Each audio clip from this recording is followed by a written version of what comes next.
Some important parts of the good news about Jesus that Matthew wrote.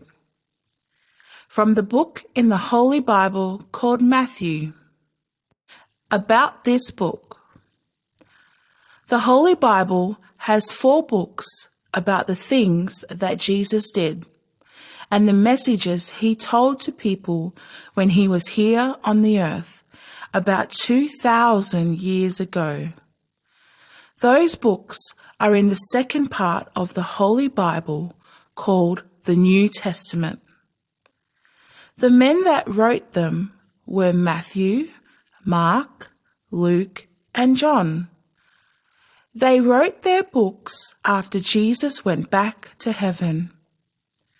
Most of the things in their books happened in the country we now call Israel.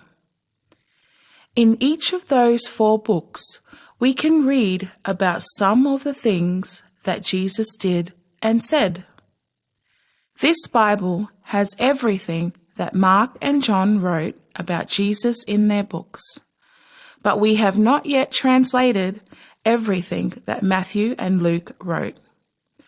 We have only translated the stories and messages that Mark and John didn't write about, but that Matthew and Luke did write about. This book has those stories and messages that Matthew wrote. They are important for us today because they tell us about the good things that Jesus did, and they tell us God's messages that Jesus taught to people. Matthew had another name. He was sometimes called Levi. At first, he was a taxman. He took money from the Jewish people and gave it to the Roman government. But one day, Jesus told him, "Follow me," and Matthew left his money job and followed Jesus. See Mark 2, verse 13 to 14. Later, Jesus picked Matthew to be one of his 12 special workers. See Mark 3, verse 13 to 19. Those 12 men went everywhere with Jesus, so Matthew saw and heard most of the things that he wrote about in this book. Matthew chapter 1. The family line of Jesus. Verse 1. A long time ago, God promised to send somebody to save us. Jesus is that person. These names are the fathers and grandfathers of Jesus that lived a long time before he was born. This list shows that Jesus was from the family of David. David was the big boss of the Israel people.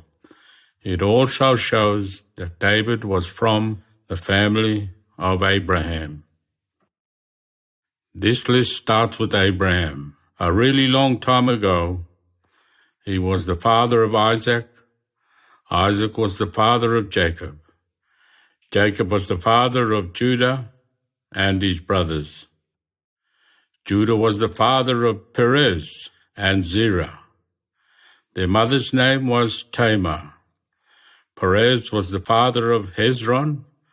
Hezron was the father of Ram. Ram was the father of Amminadab. Amminadab was the father of Nahshon. Nahshon was the father of Salmon. Salmon was the father of Boaz.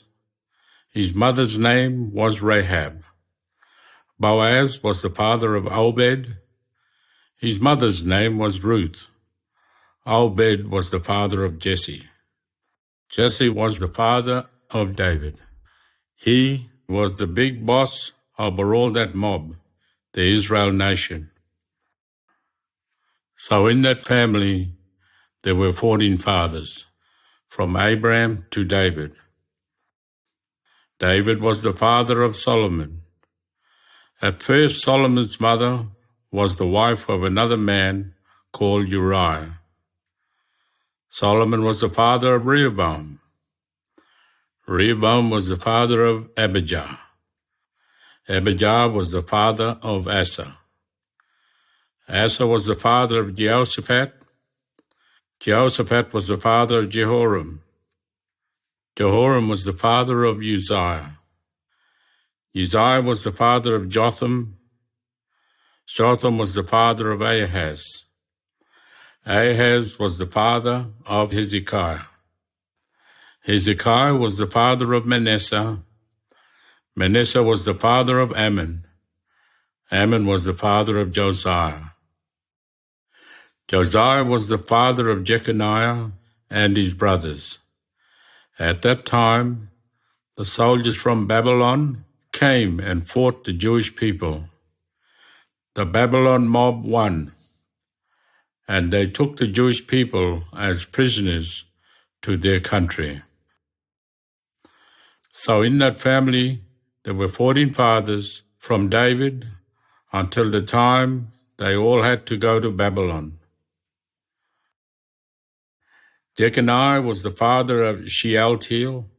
Shealtiel was the father of Zerubbabel. Zerubbabel was the father of Abihud.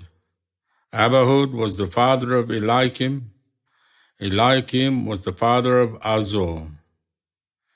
Azor was the father of Zadok. Zadok was the father of Achim. Achim was the father of Eliad. Eliad was the father of Eleazar. Eleazar was the father of Mathan. Mathan was the father of Jacob. Jacob was the father of Joseph. Joseph was the husband of Mary, and Mary was the mother of Jesus. Jesus is the Christ, the man that God promised to send to save us. So in that family, there were 14 fathers from Abraham to David, and there were 14 fathers from David until the time they all had to go to Babylon.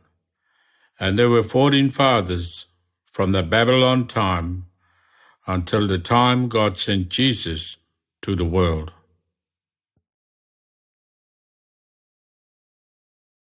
Joseph had a dream. Matthew chapter 1, verse 18. This is the story about how Jesus was born. He is the man that God talked about a long time ago. God promised to send him to us.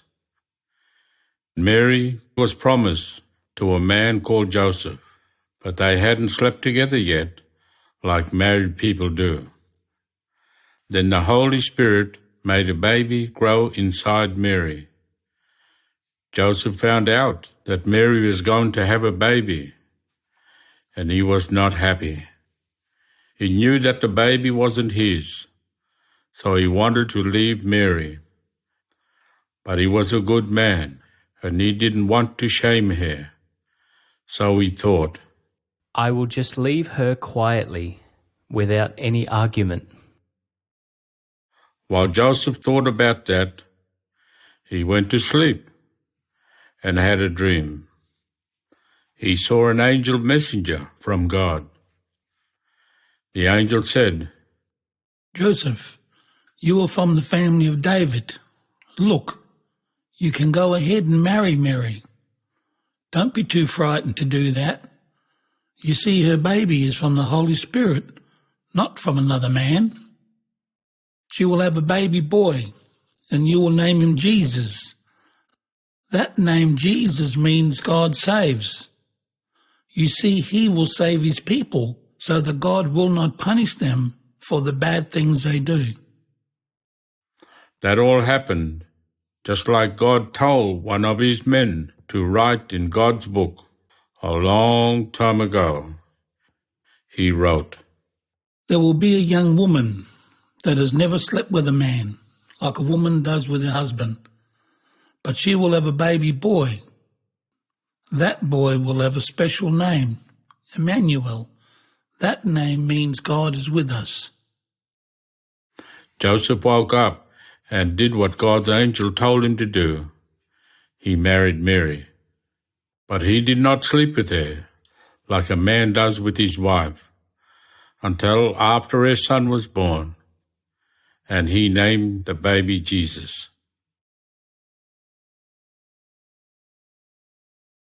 Matthew chapter 2. Some wise men came to Jesus. Verse 1. Jesus was born in Bethlehem, in Judea country. At that time, the big boss over that country was called Herod. There were some wise men in a country to the east of Judea.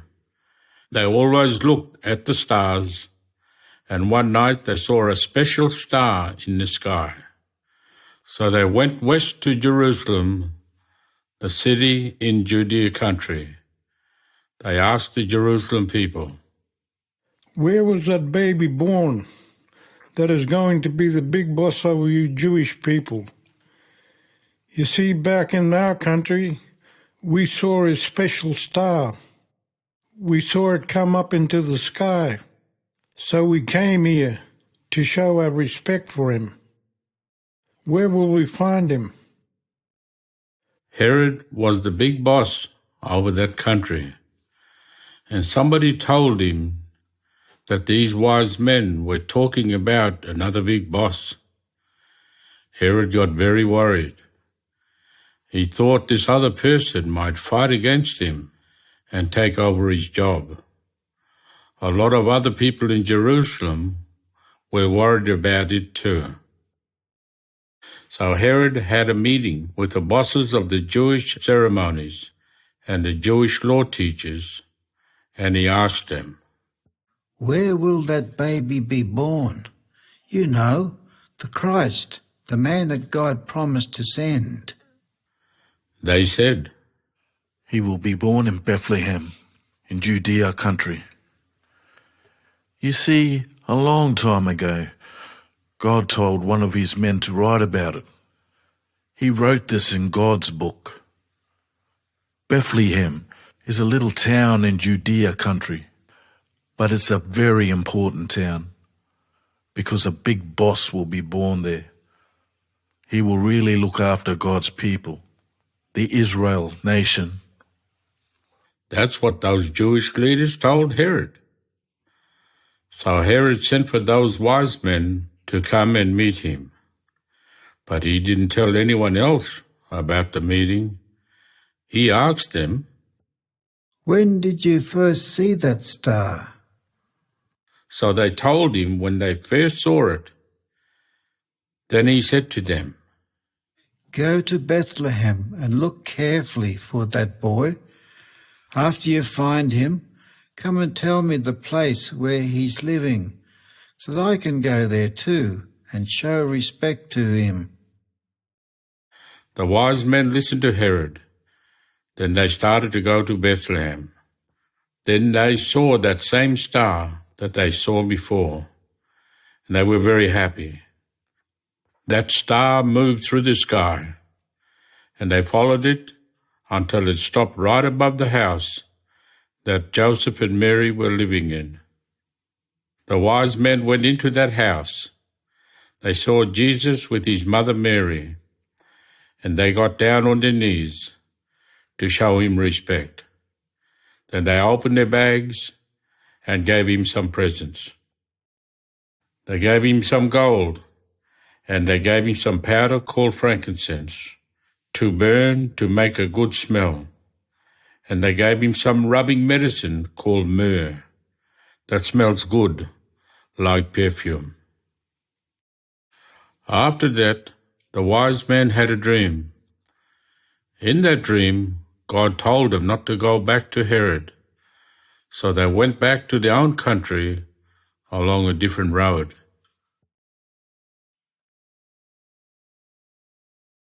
The big boss tried to kill Jesus. Matthew chapter 2, verse 13. After those wise men went away, Joseph had a dream. He heard God's angel messenger say, Herod will try to kill the boy. So get up and take Jesus and Mary to Egypt country and stay there until I tell you to come back. So Joseph got up right then, in the middle of the night, and he got Mary and Jesus, and they left to go to Egypt.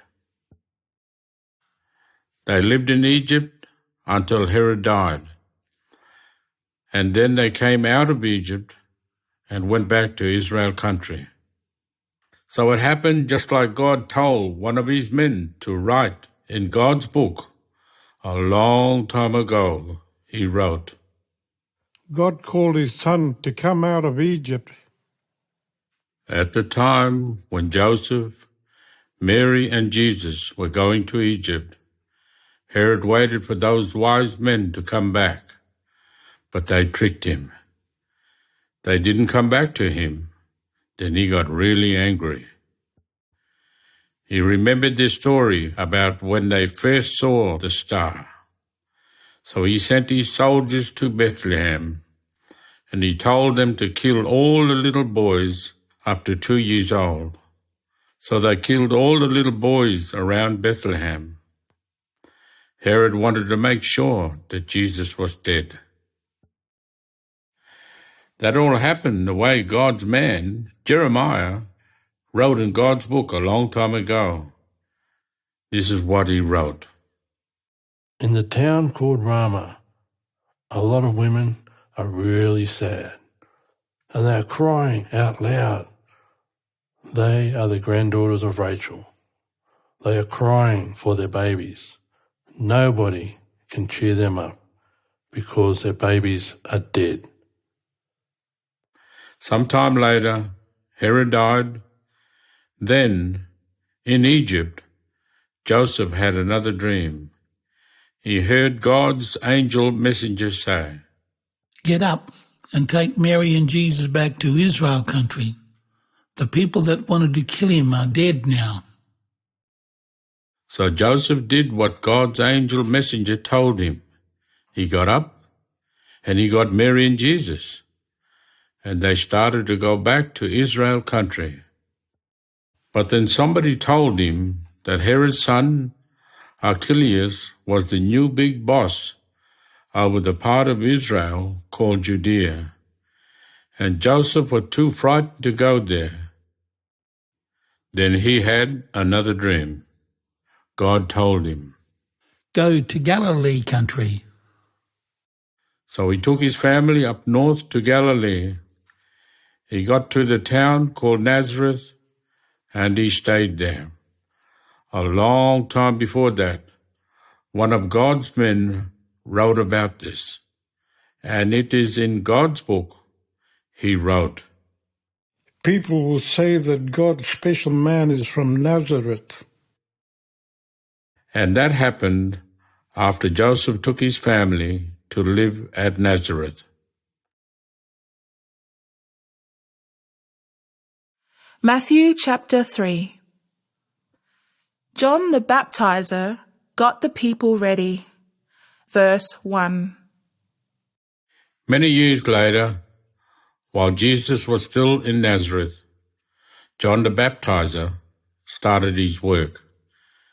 He went to the bush in Judea country, and he started to tell everybody his message. He said, Listen, God is going to show everyone how they can be in his family. So you have to stop doing bad things. You have to turn around and live God's way. John was the man that Isaiah wrote about a long time ago. Isaiah was one of God's men, and God got him to write this in God's book. A man will be out in the bush, and he will call out to people. He will say, You mob, get ready. God is coming to this country. So you have to get ready for him. It is like when a big boss comes, and you have to make a good road for him.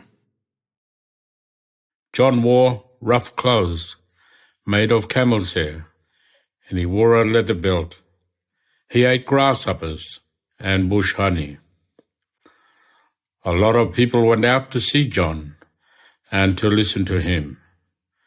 They went out from Jerusalem city and from all of Judea country and from all the country around the Jordan River. And after those people said they were sorry for the bad things they did, John took them through a special washing ceremony. That is, he baptized them in the Jordan River. Some men came to that place to watch John baptize people. Some of them were from the Pharisee mob that were strong for the Jewish law, and some of them were from the mob called Sadducees. John saw them and said, You mob are bad, and you are tricky. You are just like a mob of cheeky snakes. Did somebody tell you that God is really angry with you, so you want to do something to stop him from punishing you?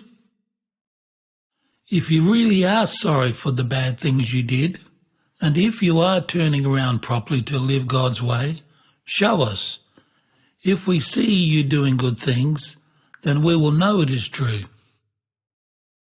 But don't just say to yourselves, we are in Abraham's family, so we'll be all right. Listen, God can turn these stones here into Abraham's family. So you look out. God is going to punish you. He is like a man lifting up an axe to cut the roots of a tree. You are like trees that haven't got good fruit, so men chop them down and throw them into a fire. God will punish you like that. He will throw you into a fire. John kept on talking to the people. He said, If you say you're sorry for the bad things you did, and if you turn to God, then I will baptize you with water. But somebody is coming soon, and he is more important than me. I'm not even good enough to carry his shoes. I'm just nothing. He will put the Holy Spirit in you. That is, he will baptize you with the Holy Spirit and with fire. You know the way a farmer gets all the seeds from the plants he grows. He hits the seed heads with a stick and throws them in the air so that the seeds fall off the plants. Then he gathers all the seeds and puts them in his shed, but he burns all the rest. It is rubbish, and he burns it in a fire. Well, God is like that farmer. He's got that stick in his hand right now. If you turn around and live God's way, he will look after you. But if you don't, he will throw you in the fire that never goes out.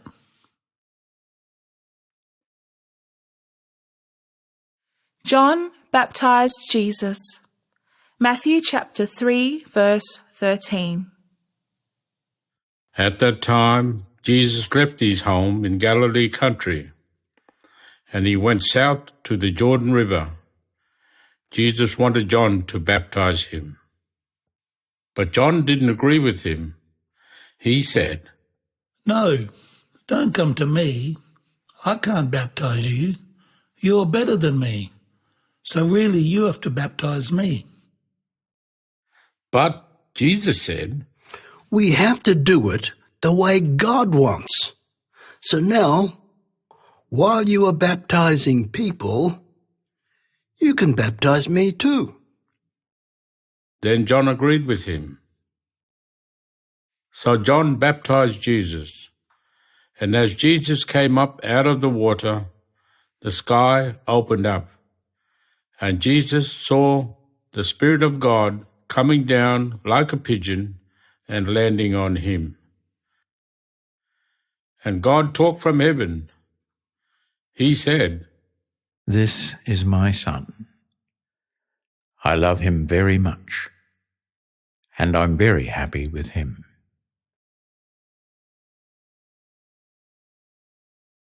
Matthew chapter 4. The devil tried to trick Jesus. Verse 1.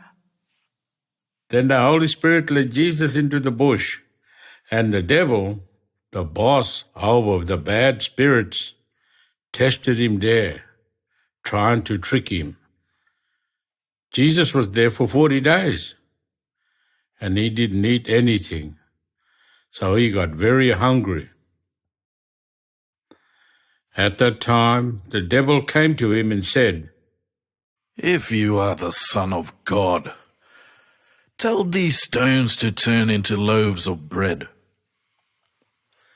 But Jesus told him, No, I will not do that. You know what God says. These words are in his book.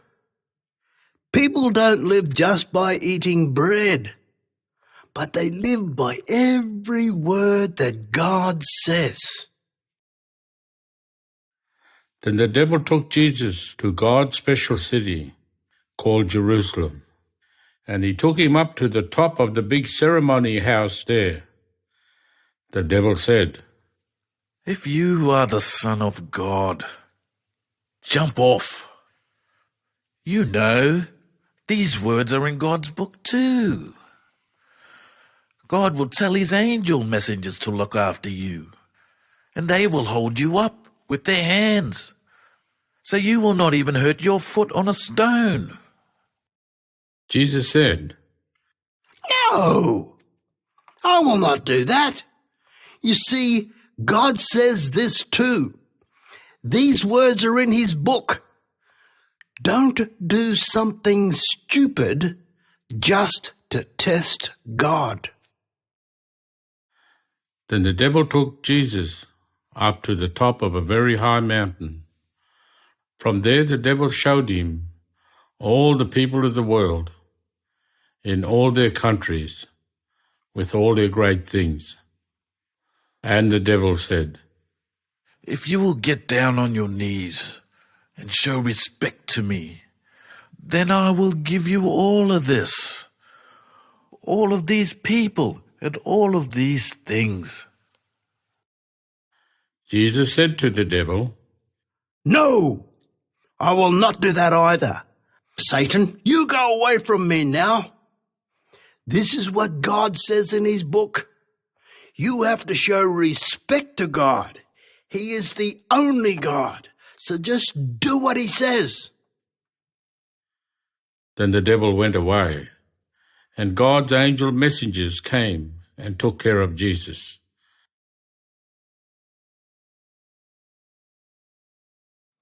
Jesus started his work. Matthew chapter 4, verse 12. After that, Jesus heard that some soldiers grabbed John and put him in jail. So Jesus left Judea country and went back to Galilee country. He went to the town called Nazareth, and then he left that town and went to live in the town called Capernaum. It was beside the big lake called Lake Galilee. It was in the country where the Zebulun tribe and the Naphtali tribe used to live. All that happened just like God says in his book. Isaiah was a man that told everyone God's words, and a long time ago he wrote this in God's book. It will happen in the country that belongs to the Zebulun tribe and the Naphtali tribe. It is beside the sea, past the Jordan River, in Galilee country, where there are a lot of people that are not Jews. The people there don't know much about God. It is like they are in the dark, but they will see a big bright light. They thought they were going to die, but a light will start to shine for them. Then Jesus started to tell everybody. Listen, God is going to show everyone how they can be in his family. So you have to stop doing bad things. You have to turn around and live God's way.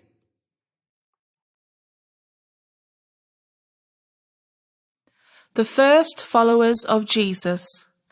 Matthew chapter 4, verse 18.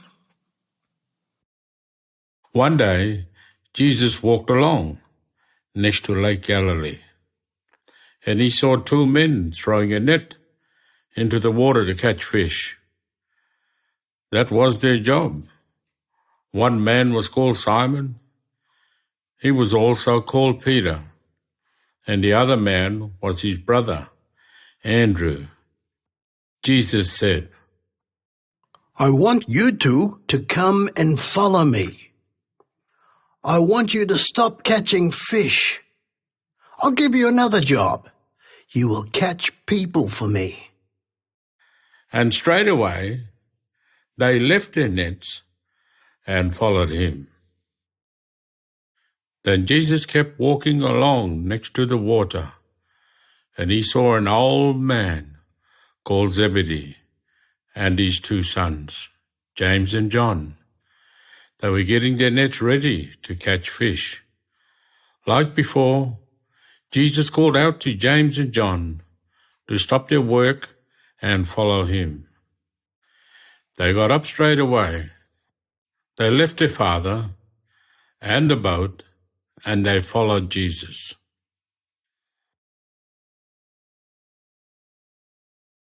A lot of people followed Jesus. Matthew chapter 4, verse 23.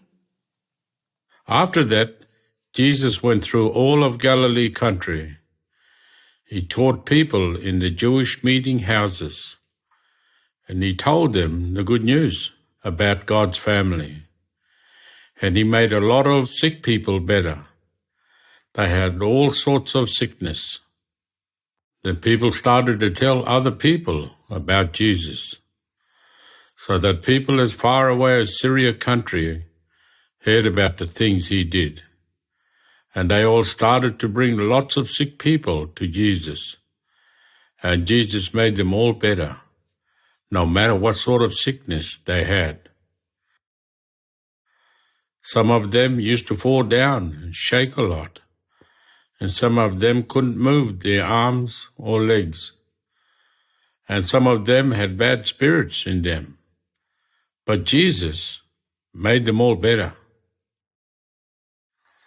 A big mob of people followed him everywhere he went.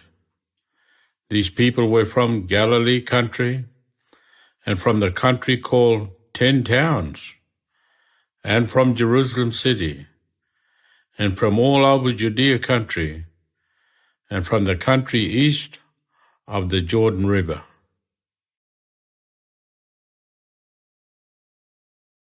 Matthew chapter 5. If you do what God wants, you will be really happy later. Verse 1. Jesus saw big mobs of people coming to him, so he went up a big hill, and he sat down there to teach them. His followers, the people that wanted to learn about God, they all went close to him to listen to him. Then he started to teach them. Jesus said, Some people know that they need God very much. All right. God will take those people into his family, and they will be really happy. Some people are very sad now, and they cry. But God will make them feel better, and they will be really happy. Some people know that they are weak, and they don't try to be important. But later, God will give them everything in the world, and they will be really happy. Some people really want to live the right way, and they want other people to live the right way too. They think about that more than anything else, like they are really hungry and thirsty for it to happen. All right, God will give them what they want, and they will be really happy. Some people feel sorry for other people, and they don't do payback for the bad things those other people did. All right? God will do the same. He will feel sorry for those people that feel sorry for other people. He will not do payback to them for the bad things they did, and they will be really happy. Some people never want to do bad things. These people will see God, and they will be really happy. Some people help other people to settle down, stop arguing, and agree with each other.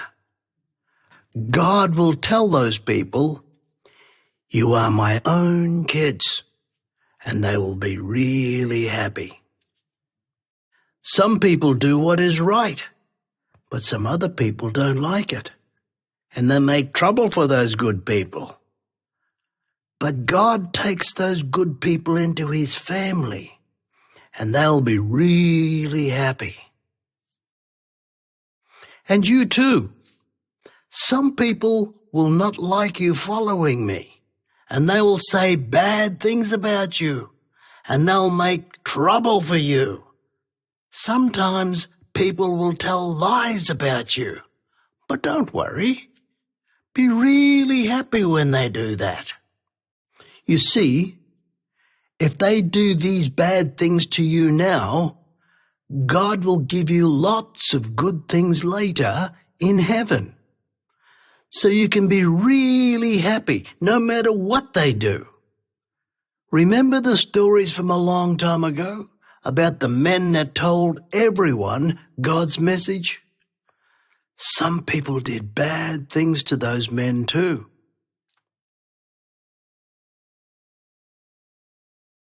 Christians are like salt.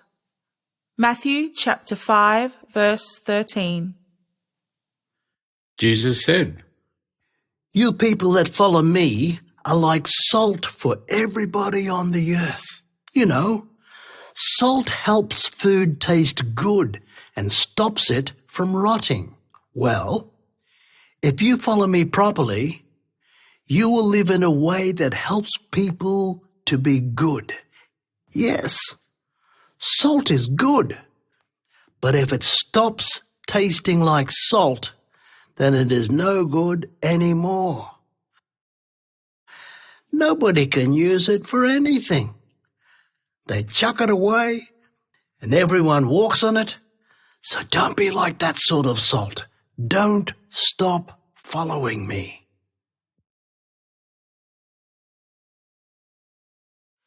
Christians have to be like a light for people. Matthew chapter 5, verse 14. and Jesus said, You people that follow me have to live the right way and show people the way to God. It is like you are a light for everybody in the world, you know. If people build houses up on a hill, then everybody can see them clearly. You are like those houses on a hill. Everyone can see you clearly. They can know if you are good or if you are bad. Nobody ever lights a candle and then puts a bowl over it. No way.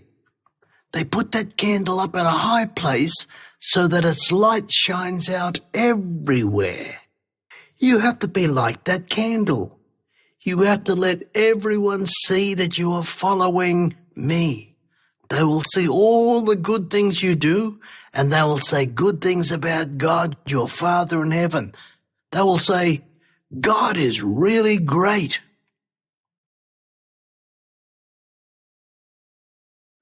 Don't stop eating just to get people to think you are good. Matthew chapter 6, verse 16. Jesus kept on teaching the people. Some of those people used to stop eating for a while so they can think about God and respect him. Jesus said, Whenever you stop eating for a while, make sure you look the same as you always look. You know, there are some people that want everyone to think they are good, even though they are not good. Whenever they stop eating food to respect God, they want everyone to know what they are doing. So they let their faces get dirty and they try to look sad. They want people to say, That's a good person. But listen, that is all those people will get. God will not give them anything good for doing that. Don't be like them. When you stop eating for God, just be normal and look the same as you always look. Wash your face and comb your hair. Then nobody will know that you have stopped eating. But God your Father knows. Nobody can see him, but he sees everything you do. He will see what you do in a secret way, and he will be properly good to you for it.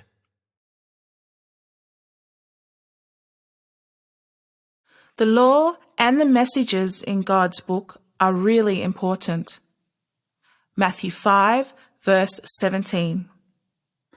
Jesus kept on teaching them. He said, You know the law that Moses wrote?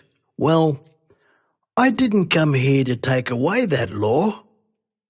And you know all the messages that God gave to his men, the messages that they wrote in his book for us? I didn't come here to take away those messages either.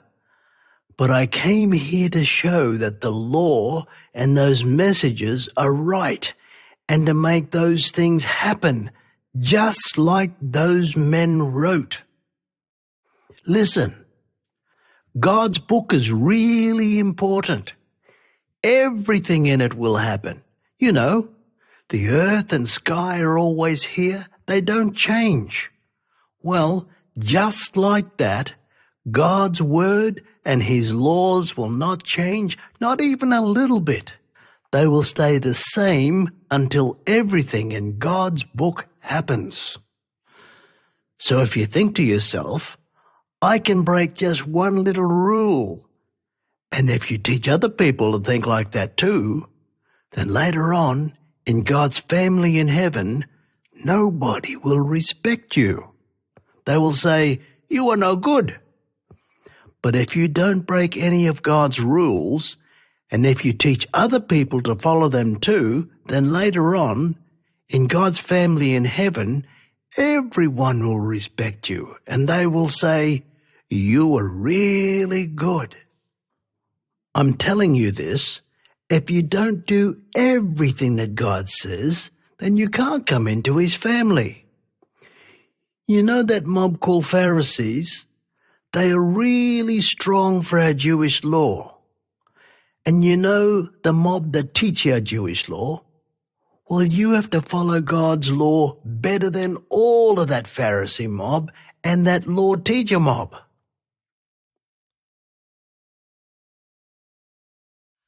Don't get angry. Matthew chapter 5, verse 21. Jesus said, You know, the teachers of God's law tell you what God told the people a long time ago. They say, don't murder anybody. If you murder somebody, then you have to go to court and the judge will punish you. But now I'm telling you this, don't even get angry with anybody. That is bad too.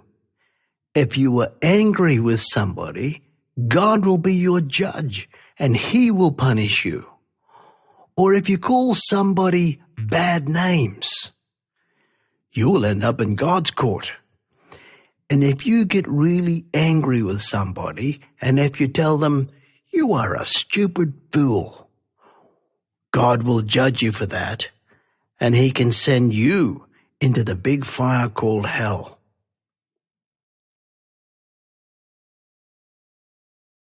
Fix up problems with other people. Matthew chapter 5, verse 23. Jesus said to the people, Suppose you go to give a gift to God, and you take it to God's ceremony house, but then you remember that somebody is upset with you about something. You have to leave your gift there at God's house, and you have to go and find that other person straight away. You have to tell them that you are sorry, and you have to fix up that problem with them so that you can both be friends again. After that, you can go back and give your gift to God.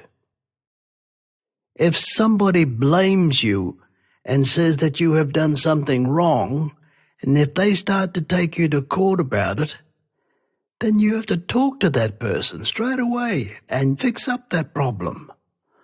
Both of you have to agree about what is right. Do that even while you are going along the road to the court. If you don't do that, then that person will blame you in the court, and the judge might agree with them and tell the police to grab you and put you in jail. And you will stay in jail until you give that other person all the money that you owe them. That's for sure.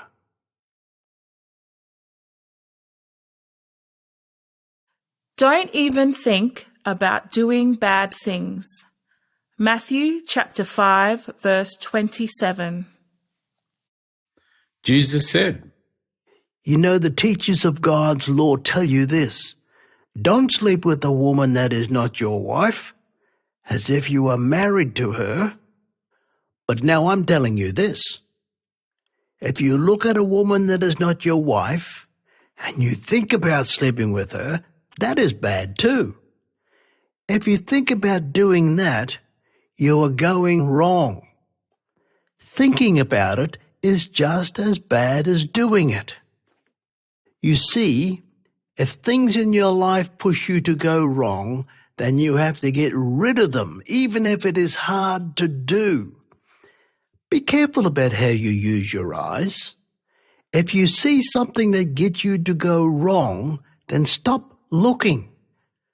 That might be hard to do, like you're pulling out your eye and throwing it away.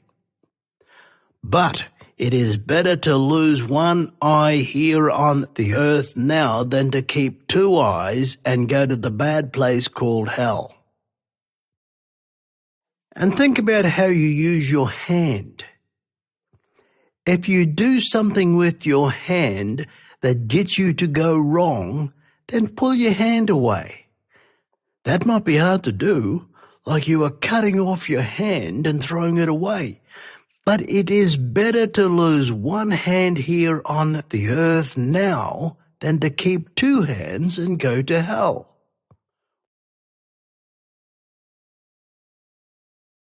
Husbands and wives have to stay together.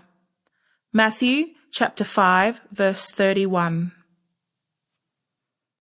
Then Jesus said, And God's law says, if a man wants to leave his wife, then he can write a divorce letter and give it to her. Then they aren't married anymore. But now I'm telling you this: husbands and wives have to stay married to each other. Only if a man's wife sleeps with another man as if he is her husband, only then can her husband divorce her. But if a wife never does that, then her husband can't divorce her. If he divorces her, he is forcing her to marry another man and sleep with him, and that is wrong.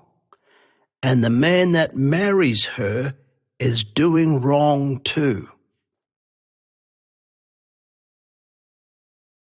Don't use God's name to get people to believe you. Matthew chapter 5, verse 33. Jesus said to the people, You know, sometimes people promise something to somebody, and to get people to believe them, they say, "By God." That shows that they want God to punish them if they don't do it. And the law teachers tell you that God said, if you say, "By God," then you have to do what you promised. But now I'm telling you this: if you promise something, don't say, "By God," to get people to believe you. And don't say, "By heaven," when you promise something. God is the boss in heaven. So that is just like saying, by God. And don't say, by the earth, when you promise something. God controls the earth too. And don't say, by Jerusalem, when you promise something. Jerusalem is God's special city. He is the big boss there. And don't say, by my head, when you promise something. You can't change the color of even one hair on your head to turn it black or turn it white. Look, just say what is properly true. When yes is the true answer, just say yes. And when no is the true answer, just say no. The devil, the boss over the bad spirits, he tries to get you to say more than that, but don't do it. Don't say anything more to try to get people to believe you.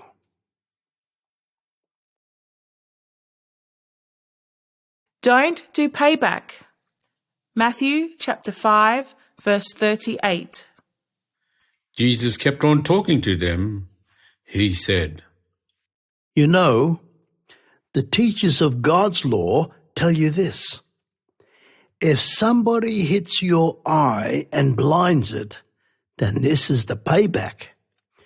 You have to hit one of that person's eyes and blind it. And the teachers of God's law say, if somebody knocks out your tooth, then this is the payback. You have to knock out one of that person's teeth. That's what they say. But now I'm telling you this, don't do payback at all. If somebody does something bad to you, don't do payback to them. Somebody might hit you on one side of your face.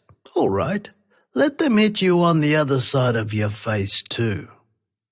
Or, if somebody takes you to court to get your shirt, all right, give that person your shirt and give them your coat too. Or a soldier might tell you, carry my bag for a kilometre. All right, help him more than that. Carry it for 2 kilometres. Or, if somebody asks you for something, give it to them. Or if they want to borrow something from you, let them have it.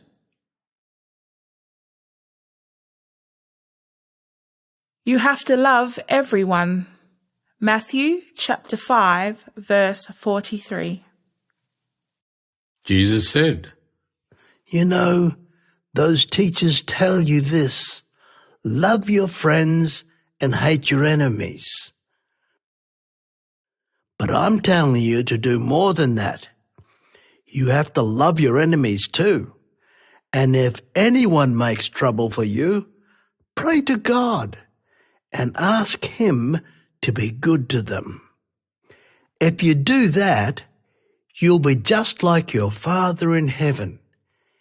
He gets the sun to shine on everybody, bad people as well as good people. And He gets the rain to fall on everybody, good people and bad people too. You see, if you only love the people that love you, that is nothing. Even bad people do that. God will not give you anything for only loving people that love you. And if you only talk to your friends, that is nothing. Everybody talks to their friends. Even people that don't believe in God do that. So if you only talk to your friends, you are no better than those people. So this is what I say. You have to be properly good, just like your Father in heaven is properly good.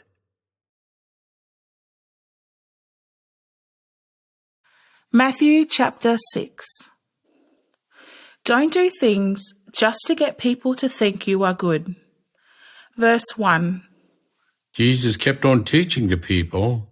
He said, If you only do good things so that people will see you and think you are good, God will not do good to you. Instead, you have to do good things and keep them secret. Then your Father in heaven will do good things for you. You know, there are some people that want everyone to think they are good, even though they are not good. So whenever they give something to help a poor person, they do it in front of the meeting house or on a busy street, so that people will see it and say that they are good. But listen, that is all those people will get. God will not give them anything good for doing that. Don't be like them. Whenever you give something to help somebody, don't tell anyone else about it, not even your best friend. Keep it a secret. You know, God your Father always sees what you do in secret, and He will be properly good to you for doing that. Pray the right way. Matthew chapter 6, verse 5. Jesus said, Don't pray like those people that want everyone to think they are good, even though they are not good. They like to stand up and pray in the meeting houses and on the busy street corners so that lots of people can see them praying. They want to hear people say, "That's a good person." But listen, that is all those people will get. God will not give them anything good for doing that. and Jesus said, I'll tell you the right way to pray. Go away from other people to a place where you can be alone. Like, go into a little room in your house and close the door. There you can pray to God your Father. He is in that secret place, and He sees what you do.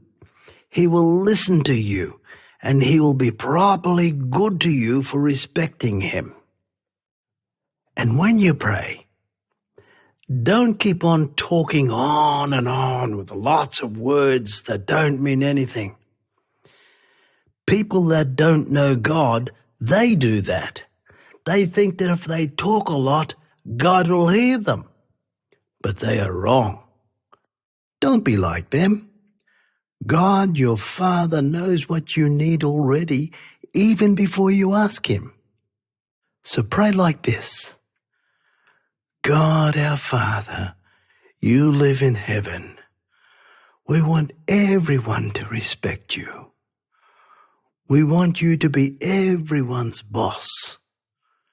We want everyone in the world to do what you want, just like everyone in heaven does what you want.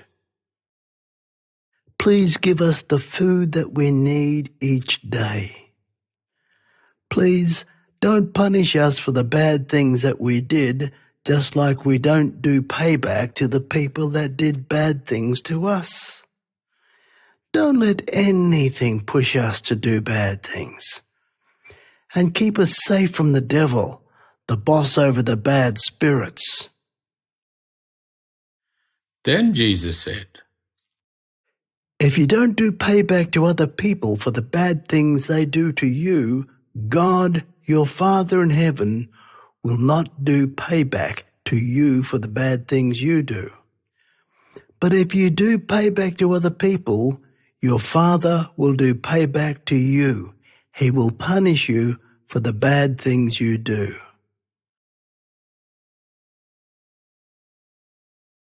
Keep your good things in heaven. Matthew chapter 6, verse 19. Jesus said, If you have a lot of money and other good things here in this world, don't try to keep them all for yourself. No, but give them away to people that need them. When you do that, it's like you give them to God and He will keep them for you in heaven. You see, here in this world, you might lose them.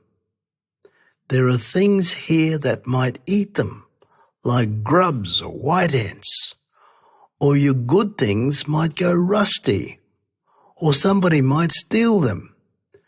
But nothing will eat them in heaven, and they will not go rusty in heaven, and nobody there will steal them.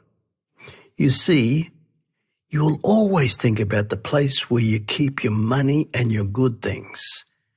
If they are here in this world, you will only live for the things of this world. But if you give them to God in heaven, then you will live for God.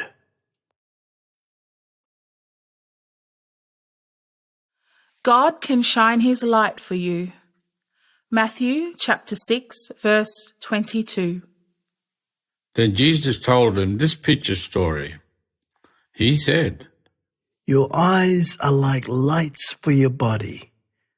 They show you where to go. If you always want to look at good things, then you will think about good things and you will live God's way. It will be like God is shining his light for you to help you live his way. But if you always want to look at bad things, then you will think about bad things and you will be spiritually blind and you will not live God's way. It'll be like you are living in the dark. And if you are spiritually blind with no light from God, it will be really bad for you. You can't work for both God and money. Matthew chapter 6, verse 24. and Jesus told him another picture story. He said, You can't work for two bosses at the same time. If you try to do that, then you'll only like one boss and you will always work properly for him. But you will not like the other boss and you'll never work properly for him. You see, you can't have God as your boss and money as your boss, both at the same time.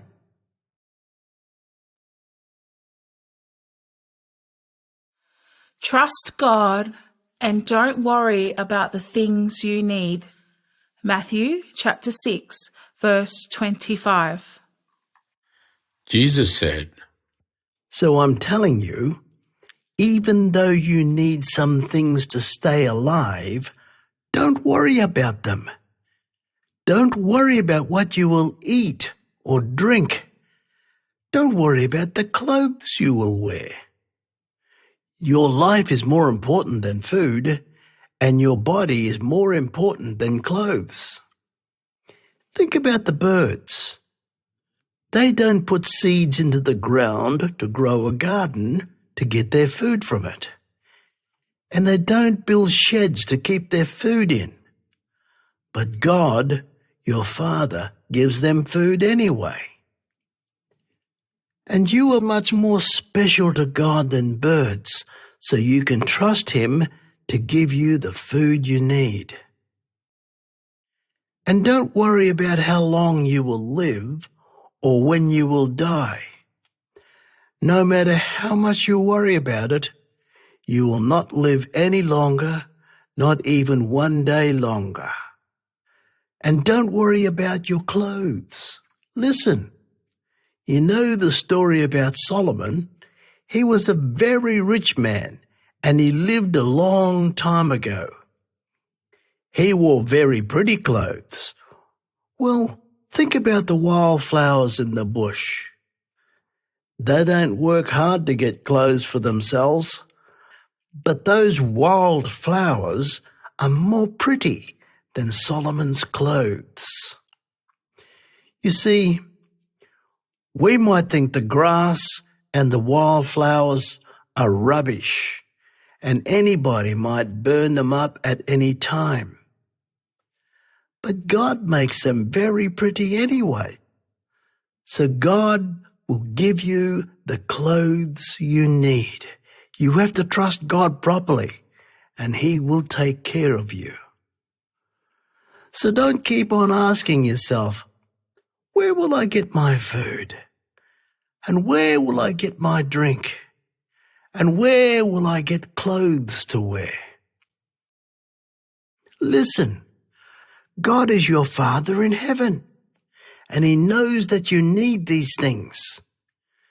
People that don't know God are always worrying about those things, but you shouldn't worry about them. Think instead about the things that are good for God's family and try to do the good things that God wants you to do. Then God will give you all those other things that you need. So don't worry about how to get what you will need tomorrow. Each day has enough problems of its own. When tomorrow comes, then you can think about those things.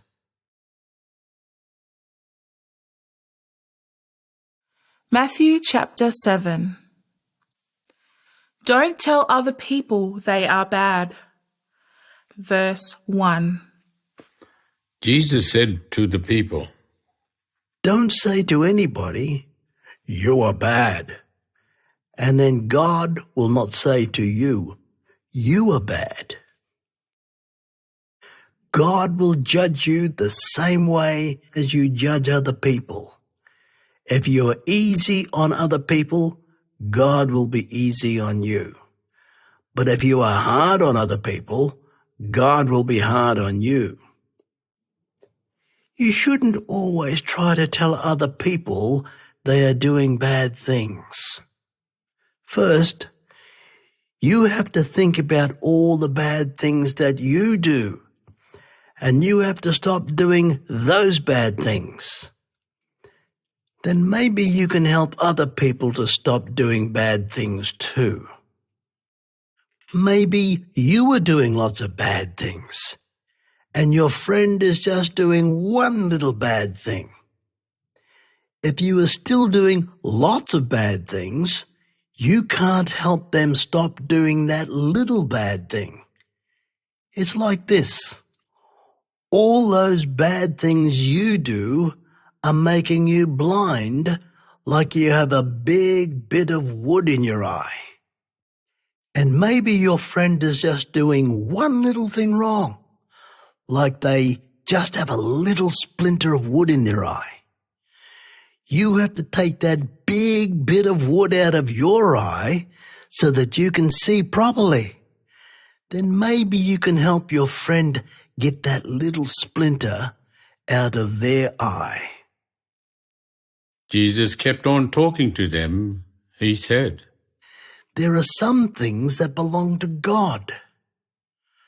Don't give those things to people that don't like God. Those people are like dogs. If you give them God's things, they will rubbish them. And then they will turn around and bite you, just like dogs. And some of God's things are really special. Don't give them to people that don't know that those things are special. They will rubbish those things. They will be just like pigs that don't know good things. They will walk on them and push them into the mud. Keep asking God, and He will give you what you need. Matthew chapter 7, verse 7. Jesus kept on teaching the people. He said, Whenever you need something, you have to keep asking God for it, and He will give it to you. Keep looking for whatever you need, and God will let you find it. Maybe something will block you, so you can't get what you need, like there is a door that is shut and you can't get through it. Well, then keep on knocking at that door, and God will open it for you. Everyone that asks God for something will get it. Everyone that looks for something will find it. God will open the door for everyone that knocks on it. It's like this. If your son asks you for some bread, will you give him a stone? No way. Or if your son asks you for a fish, will you give him a cheeky snake? No way. You see, you might be bad, but you give good things to your kids. Well, your Father in heaven is a lot better than you. He is always good. So he will always give good things to people that ask him. This is what God's law is all about. Matthew chapter 7, verse 12. Jesus said, You know the way you want other people to treat you? Well, you have to treat other people that same way. You have to live like that all the time. That is a short way of saying the message that is in God's book. It is what God's law is all about, and it is what God got his men to write about in his book. You have to always treat other people the same way that you want people to treat you.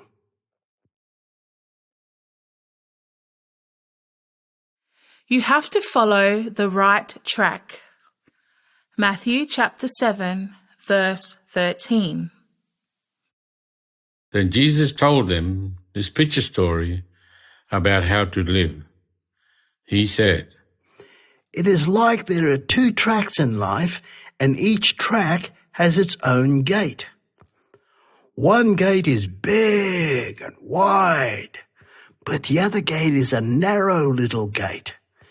It is hard to get through that little gate, and only a few people get through it. Listen, you have to go through that little gate. If you want to live with God forever, you have to pick that little gate and go through it, and you have to follow its track.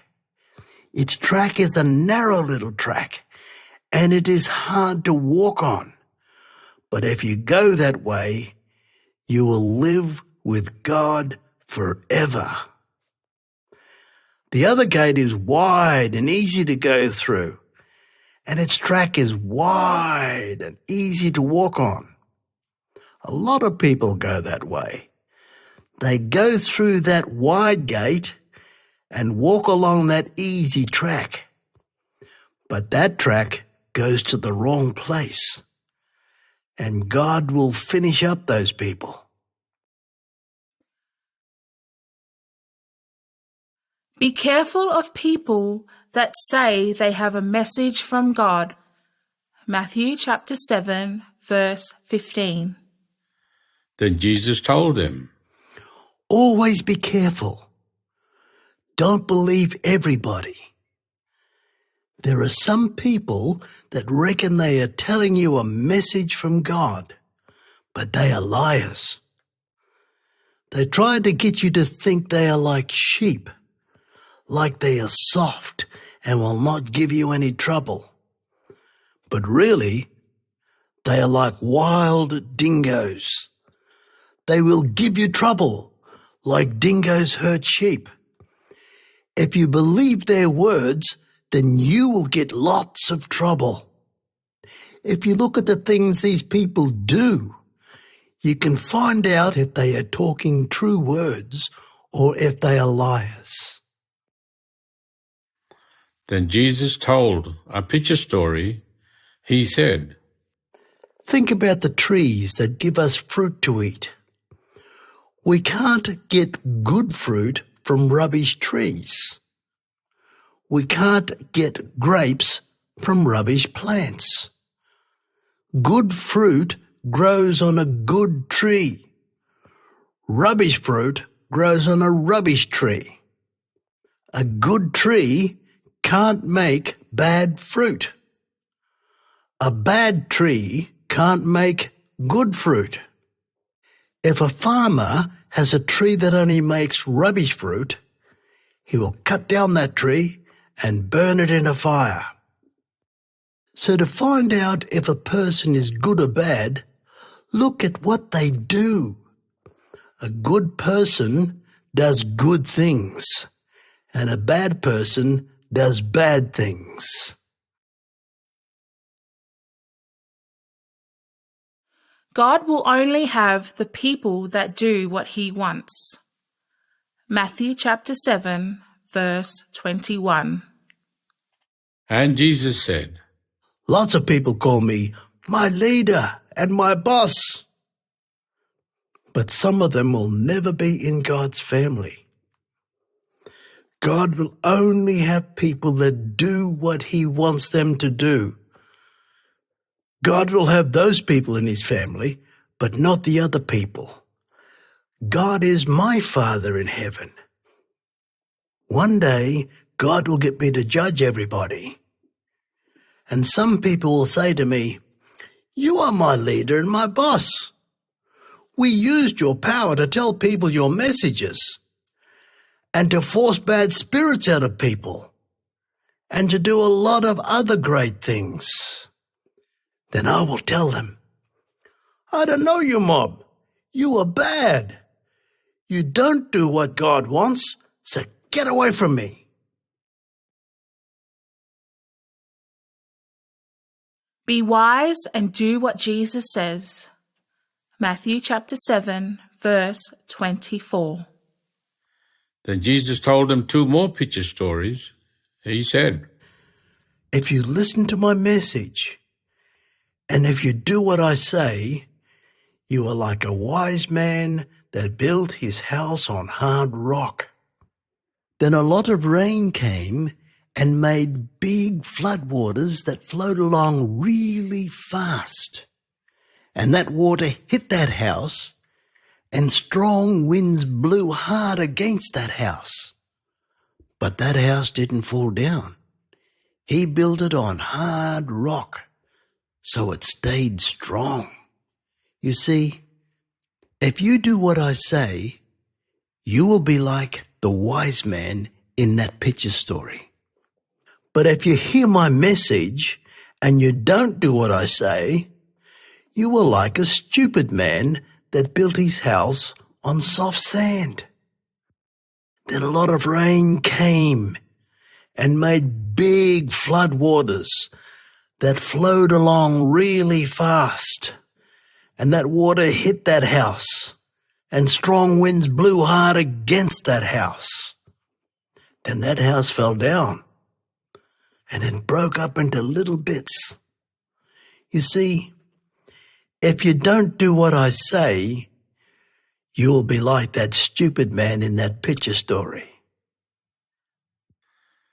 Then Jesus finished talking to that big mob of people.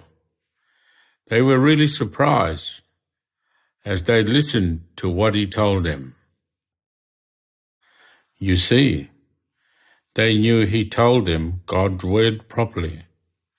He knew what he was talking about. Their law teachers never talk like that. Matthew chapter 8. A Roman army boss trusted Jesus properly. Matthew chapter 8, verse 5. Jesus went to a town called Capernaum. There was a Roman army boss there. He was the boss of 100 soldiers. He went to Jesus and strongly asked him for help. He said, "Sir, my young workman is lying in bed at home. He can't move and he's hurting a lot." Jesus said, I will go with you and make him better. but the army boss said to Jesus, "Sir, I'm not good enough for you, so it will not be right for you to go into my house. But you can make him better from right here. You can tell that sickness to stop and leave my workman, and then he will get better straight away. I know it will happen. You see, I know about bosses. I have a boss over me, and I'm the boss over a lot of soldiers. If I tell a soldier to go somewhere, he goes there. And if I tell one of them to come to me, he comes to me. And if I tell my workmen to do something, they do it. Well, I believe that you are a powerful boss. If you just tell that sickness to go, then my workman will get better straight away. Jesus heard what the Roman army boss said, and he was very surprised. He said to the people that were following him, Listen, this man is not one of you Israel mob, but he trusts me more than any of you Israel people. Then Jesus told him about something that will happen one day. He said, Listen, you know that God picked you Israel mob to be his special people. But one day, a lot of other people will come from everywhere in the world, and they will join God's family in heaven. God will put on a big dinner there for his family, and these other people will sit down and eat it with Abraham and Isaac and Jacob. They are your grandfathers that lived a long time ago. But a lot of Israel people will not eat any of it.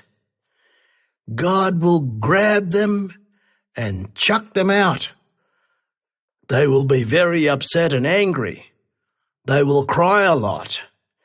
And they will be so angry that they will bite their teeth together. Then Jesus said to the army boss, You can go back home now. You are trusting me to make your workmen better, so I am doing it. And right then, at that same time, that army boss's workmen got better.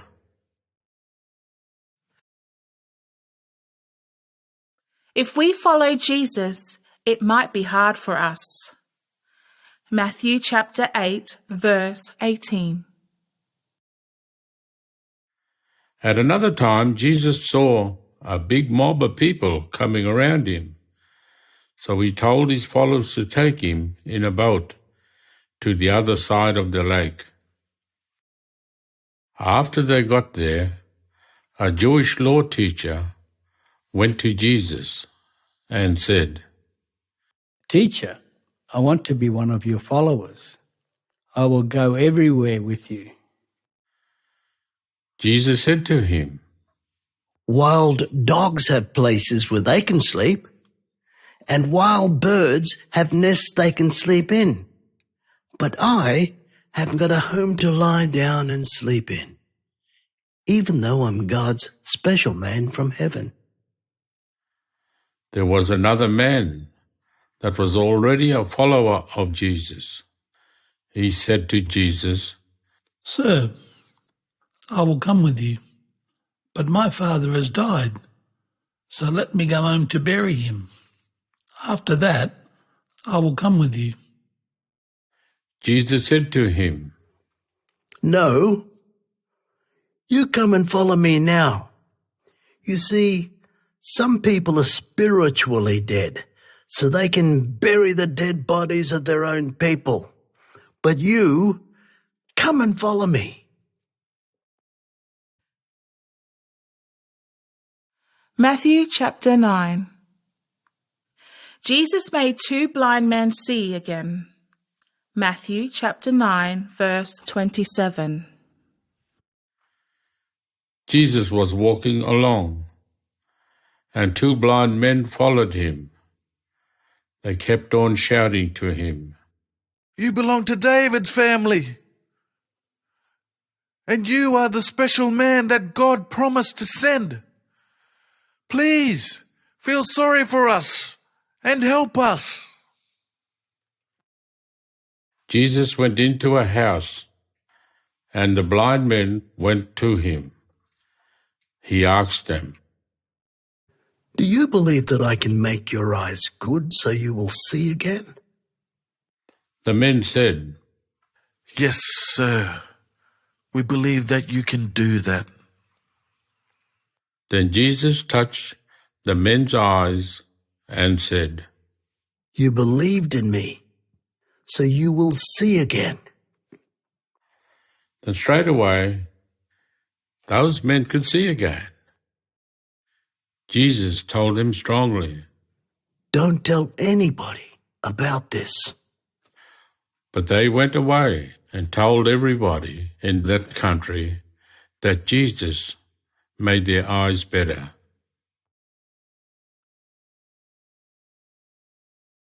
Jesus forced the bad spirit out of a man that couldn't talk.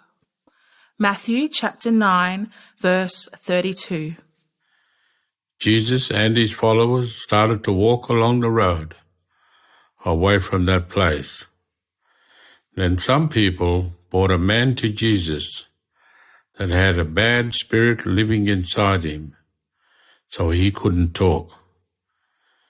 Jesus said to that bad spirit, Get out of this man. Then the bad spirit went out of that man, and he started to talk. Everybody there was very surprised. They said, Nothing like that ever happened before in our country, called Israel.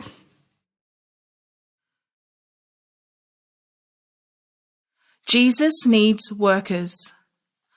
Matthew chapter 9, verse 37. Jesus said to his followers, Lots of people need to hear about me. They are ready to listen, but nobody is telling them. They are like a big crop of food plants on a farm that are ready for the workers to get their seeds for food. But there are only a few workers. The farmer needs a lot of workers to bring all those seeds into the shed. And in the same way, I need a lot of workers to tell people about me and bring them to God. So you have to ask God to send more workers out to tell everyone about me. Just like the farmer has to ask for more workers for his crop. Matthew chapter 10. Don't be frightened of people that will hurt you because you follow Jesus. Matthew chapter 10, verse 24. Jesus told his followers, You know about students and teachers. The teacher is more important than any of the students. The students have to learn to be like their teacher. And I am your teacher, so you have to learn to be like me. And you know about workers and their boss. The boss is more important than any of the workers. The workers have to learn to be like their boss. And I am your boss, so you have to learn to be like me. People will treat you the same way as they treat me. I am your leader, and they lie about me. They call me the boss over the bad spirits. And you are my followers, so they will say bad things about you too, more than they say about me. But don't be frightened of them. You see, people might do things secretly now, but later, God will let everyone know what they do. People hide things now, but later, God will show them to everybody. And think about the message I tell you now. Sometimes I tell you something when nobody else is here. I might even just say it quietly in your ear. But later on, I want you to tell my message to everyone in the world. If you can, get up on a high place and shout my words out loud for lots of people to hear. Don't be frightened of those people that can only kill your body. They can't kill your soul. But you have to listen to God. If you don't do what He says, you have to be frightened. He can finish up your body. And then He can also finish up your soul too, in that bad place called hell. Think about those little birds called sparrows. They don't cost very much. You can buy them for a few dollars. But God remembers each one of them anyway. And if one of them falls down to the ground, God knows about it. Well, you are more important to God than a big mob of those birds, so don't be frightened. He knows you properly. He even knows how many hairs you have on your head. So He will only let things happen to you that will be good for you.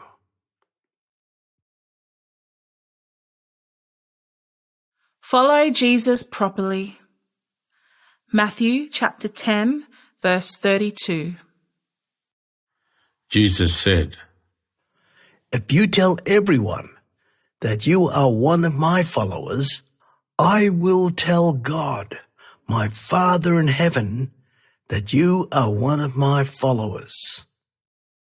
But if you tell everyone that you are not one of my followers, I will tell God, my Father in heaven, that I don't know you, and I will tell Him that you are not one of my followers. Don't think that I came into the world to get everyone to agree with each other. No! People will not agree about me, and some people will fight the people that they don't agree with. It will be like this. Maybe your own family will not want me, and they will turn against you and be your enemies. A man will be the enemy of his father. A daughter will be the enemy of her mother. A woman will be the enemy of her mother-in-law. You see, you have to love me more than you love your own father and mother. Then it is all right for you to be my follower. And you have to love me more than you love your own son or daughter. Then it is all right for you to be my follower. If you don't love me like that, you are not the right person to be my follower. If you want to follow me properly, you have to stop thinking only about yourself. You have to live like me. You have to be ready to die, yes, to die like a criminal on a cross, just like me. If you only want to look after your own life here on earth, you will lose it. You will not live with me forever. But if you are ready to give up your life here, then you will find real life, and you will live with me forever.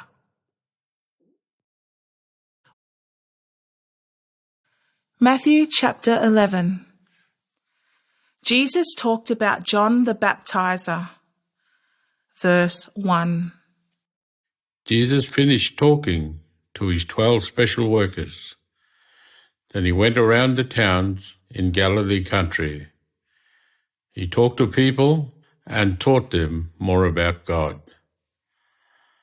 At that time, John the Baptizer was in jail, but people told him about all the things that Jesus was doing. So John sent some of his own followers to ask Jesus some questions. They went to Jesus and said to him, John the Baptizer has sent us to you. He wants us to ask you, are you the special man that God has sent to us? Or do we have to start looking around for somebody else. Jesus said, Go back and tell John what you see here. Some people were blind, but now they can see. Some people were crippled, but now they can walk. Some people had a bad skin sickness, but now their skin is good again. Some people were deaf, but now they can hear. Some people were dead, but now they are alive again. And tell John that you heard us telling the good news to poor people.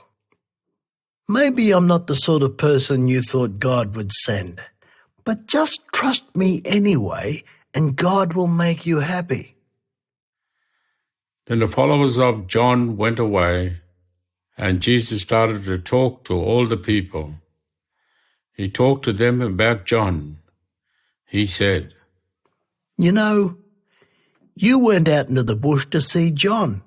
What sort of man did you think you would see? You didn't go out there to see a man that is weak, like grass that goes any way the wind pushes it. And you didn't go out there to see a man wearing pretty clothes. No! Men that wear pretty clothes live in the town in good, big houses. Did you go out there to see a man that tells people God's messages? Yes. John the Baptizer told you God's message, and he did something even more important than that. You see, a long time ago, God got one of his men to write about somebody that will get everything ready. God's man wrote about John the Baptizer. We can read it in God's book. This is what it says.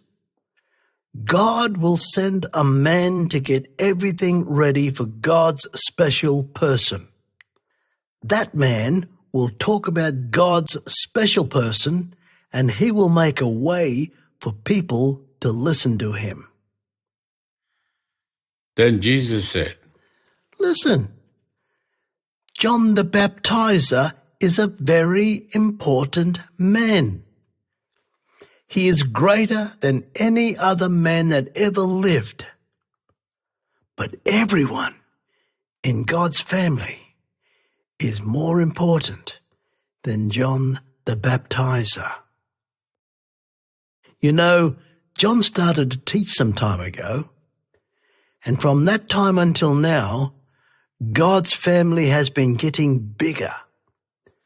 There are people that really want to be friends with God, and they have been trying hard to get into his family. You see, before John came, God told his words and his laws to his men, and they wrote them in God's book. And you know, that was a long time ago. But they wrote about the things that will happen now, at this time. Look, try to believe this. They wrote about John, but they didn't use that name for him. They called him Elijah. and Jesus said, You've got ears, so you have to listen to me properly and take notice of my words. Then Jesus said, Now I'll talk about you people that are alive today, and I'll tell you what you were like. You were like kids that are playing in the street. Some kids say to the other kids, We played happy music for you, but you didn't dance. So we sang a sad song, but you didn't cry. No matter what we do, you say we are wrong. Those kids are a picture of you, mob. You are just like those kids. You rubbish God's people no matter what they do. You see, John the Baptizer didn't go to parties and eat lots of good food, and he didn't drink wine. But you rubbished him and said he's got a bad spirit living inside him. But sometimes I go to parties and eat good food, and sometimes I drink wine, and even though I'm God's special man from heaven, you rubbish me too. You say, he eats too much and he drinks too much. He's a friend of those bad men that get tax money from people and give it to the Roman government. And he's a friend of other bad people that don't follow the law properly. But really, John and me, we are both wise. And you can know if somebody is wise or not. Just look at what they do and see if they do good things or not.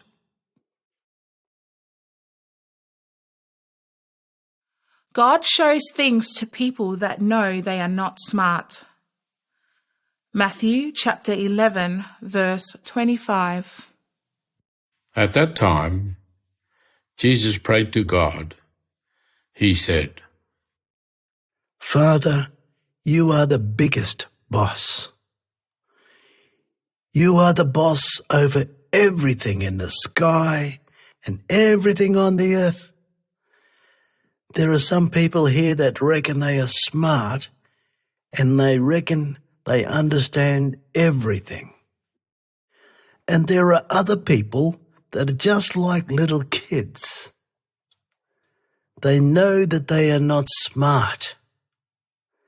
Thank you for showing what your message means to those people that are like kids. And thank you for not showing it to those people that reckon they are smart.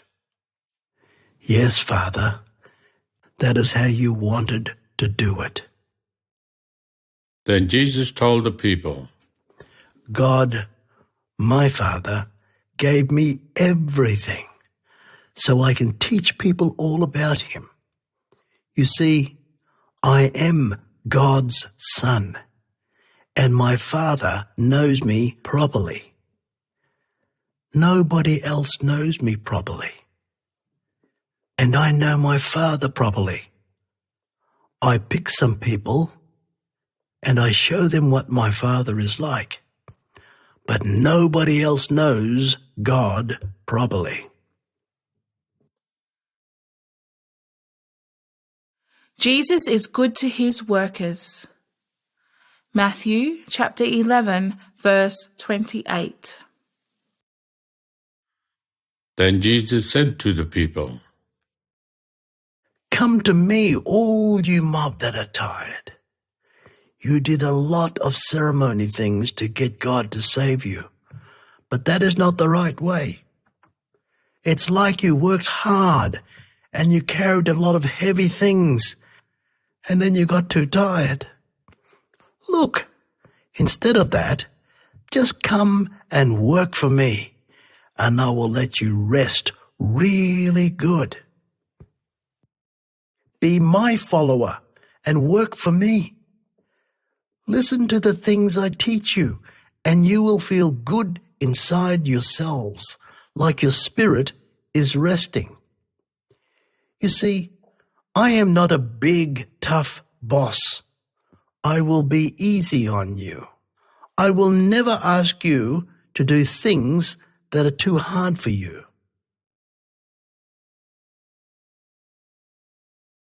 Matthew chapter 12. One of God's men wrote about Jesus. Matthew chapter 12, verse 15. Big mobs of people followed Jesus. Some of them were sick, and he made them better. But he told them straight, Don't go and tell other people about me. a long time ago, God got his man called Isaiah to write about this, and it is in God's book. It happened just like Isaiah said. This is what he wrote. This is a man that God picked to work for himself. God loves him, and he makes God very happy. God will put his spirit in him, and he will tell the people in other nations that God is right and fair. He will not fight with anyone or shout at people. Nobody will hear him shouting in the streets. Some people are weak, like a bit of grass that is almost broken. And some people can't help themselves, like a candle wick that has almost gone out. He will not forget those people, but he will help them to get strong. He will keep on being right and fair to everyone until people are fair to each other too. And people everywhere will believe that he can save them. The Pharisee mob asked Jesus to do something powerful. Matthew chapter 12, verse 38. One day, some Jewish law teachers and some of the Pharisee mob that were strong for the Jewish law, they went to Jesus and said, Teacher, we want to see you do something powerful. That will show us that God sent you. Jesus said, You mob that are alive today are really bad. You turned away from God. But now you want me to show you something powerful, right? No, I will not do that. The only powerful thing you will see is the same thing that God did to Jonah. He was one of God's men. Think about that story from a long time ago. A big fish ate Jonah, and he stayed inside that fish for 3 days. And just like that, I will stay in the ground for 3 days. I am God's special man from heaven. Jonah went to the people that lived in the city called Nineveh, and he told them God's message. Those people listened to him, and they stopped doing bad things and turned to God. Well, later, on the day when God will judge everyone, that Nineveh mob will get up and tell you mob here that you were wrong. You see, that Nineveh mob listened to Jonah. And I am greater than Jonah. But you mob don't listen properly to me. You don't turn to God. And you don't stop doing bad things. And think about the story about the woman from Sheba. She was the big boss over that country. One day, she heard about Solomon. He was the big boss over our country. She heard that he was a very wise man, so she came here to listen to the good things he said. Well, later, on the day when God will judge everyone, that woman will get up and tell you mob here that you were stupid. You see, she came a long way from her country just to listen to Solomon. And I am more wise than Solomon. But you mob don't want to listen to me. Bad spirits come back. Matthew chapter 12, verse 43. and Jesus said, When a bad spirit goes out of a person, it goes around in dry country looking for a new place to live. But it doesn't find a good place. So it says to itself, I will go back to the place where I lived before. Then it goes back to that person and it finds the place is good, empty, and clean. Then the bad spirit goes out and gets 7 other bad spirits that are worse than itself. And they all go into the person and they live there. Then that person has more bad spirits than before. So that person is worse than before. Listen, I'm talking about you mob here today. You don't listen to me, so you are worse now than you were before I came. Teachers in God's family use both new and old messages from God. Matthew chapter 13, verse 51. Then Jesus asked his followers, Do you understand all these things? They said, Yes, we do. Then Jesus said, Every teacher of our Jewish law that joins God's family will teach new messages from God as well as old messages. Every teacher of God's word is like a man that owns a big house. That man has a storeroom in that house where he keeps his very special things. Sometimes he brings those things out to show to his friends. He shows them new things as well as old things. Matthew chapter 13. Jesus told a story about some rubbish plants. Matthew chapter 13, verse 24. Then Jesus told the people another picture story. He said, This story shows you something about God's family. A farmer planted some good food seeds in his garden. But there was a bad man that didn't like that farmer. One night, when everyone was asleep, that bad man went to the farmer's garden and planted some rubbish plant seeds in it beside the good seeds. Then that bad man went away. The good seeds grew into good plants. But at the same time, the rubbish plants started to grow there too. Those rubbish plants look like the good plants when they are young, but when they get big, we can't eat their seeds. They are too cheeky. So the farmer's workers went to him and said, Boss, you planted good food seeds in that ground. How come a lot of rubbish plants are growing there too? The farmer said, I reckon there is a bad man that doesn't like me, and he planted those rubbish plants. The worker said, Do you want us to go and pull up those rubbish plants? The farmer said, No, don't do that. Those plants are all mixed together. So if you pull up the rubbish plants, then you'll pull up some of the good food plants with them.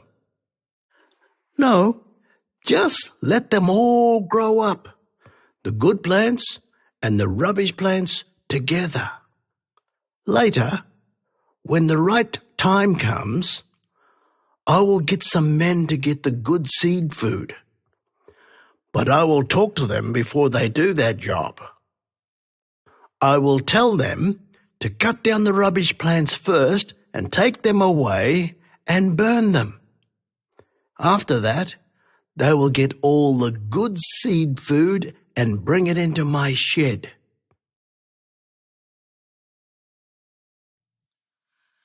Jesus told his followers what the story about the rubbish plants means. Matthew chapter 13, verse 36. Then Jesus went into a house away from all the people, and his followers went to him and said, Please tell us what that story means, that picture story about the rubbish plants in the garden. Jesus said to them, I'm God's special man from heaven, and I'm like the farmer in that story. I'm like the man that planted good food seeds in a garden. That garden is like the world. The good food seeds are like the people that belong to God.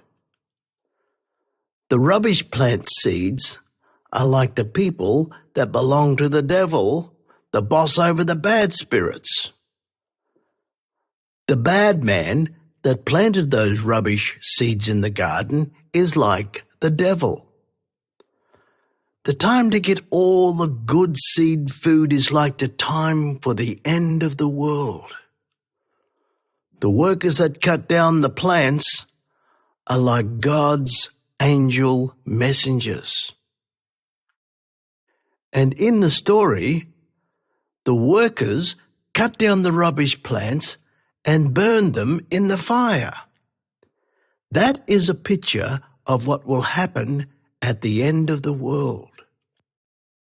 You see, I'm God's special man from heaven. And at the end of the world, I will send out God's angel messengers.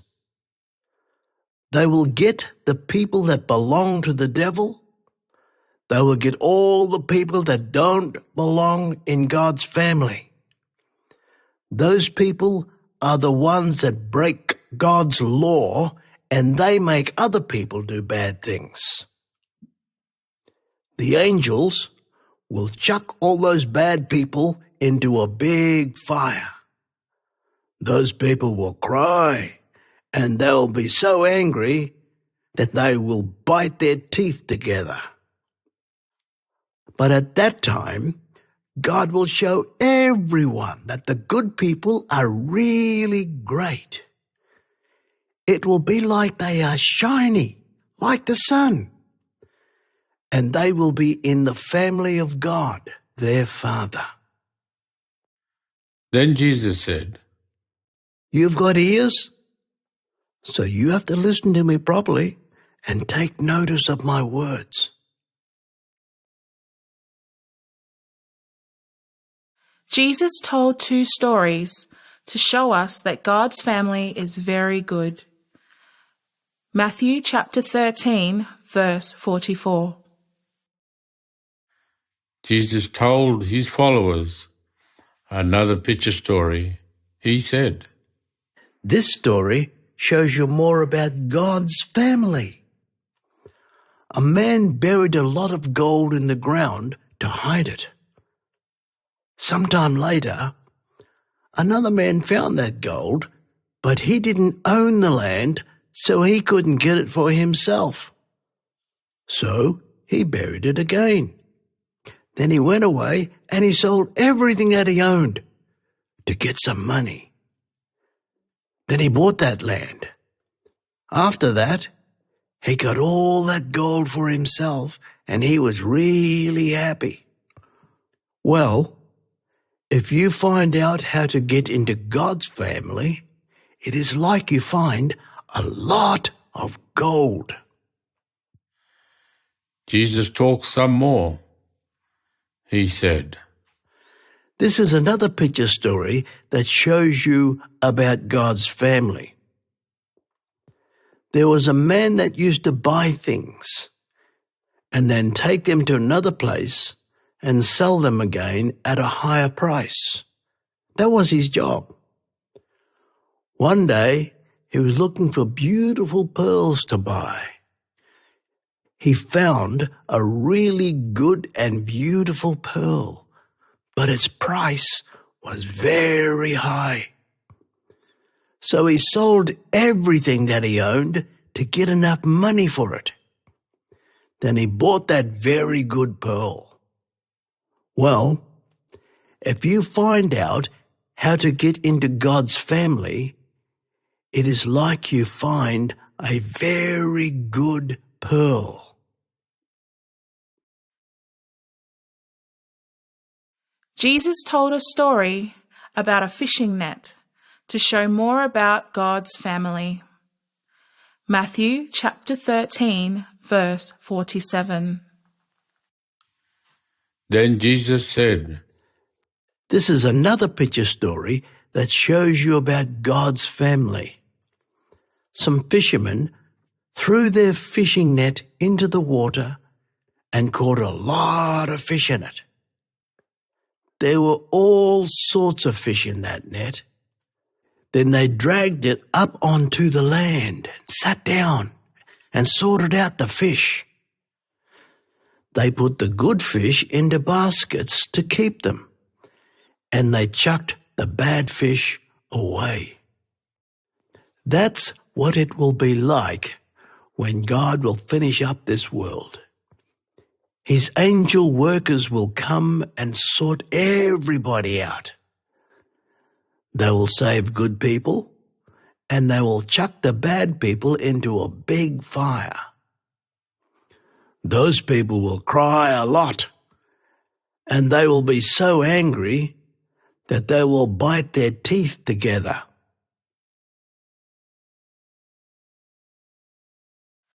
Matthew chapter 17. Jesus paid tax money for God's ceremony house. Matthew chapter 17, verse 24. Jesus and his followers went and stayed in the town called Capernaum. There were some men that worked in God's ceremony house. Every year, all the Jewish people had to pay tax money to those men. They used that money to look after God's ceremony house. Those men went to Peter and asked him, Is your teacher going to pay the tax money for God's ceremony house? Peter said. Yes. Then Peter went into the house where they were staying to talk to Jesus about it. But Jesus talked first. He said, Peter, think about the big bosses in this world. They take money from people, but what do you reckon? Do they take it from their own mob, or do they take it from other people? Peter said, They take money from other people, not from their own mob. Then Jesus said, All right. That means their own families don't have to pay anything. And we are God's family. So we don't have to pay money for God's house. But we don't want to make those taxmen angry. So get a fishing line and go down to the lake and throw in the line to catch a fish. Get the first fish that you catch, open its mouth, and you'll find a gold coin inside it. Take that coin and give it to those taxmen. It will be enough money for both my tax and your tax.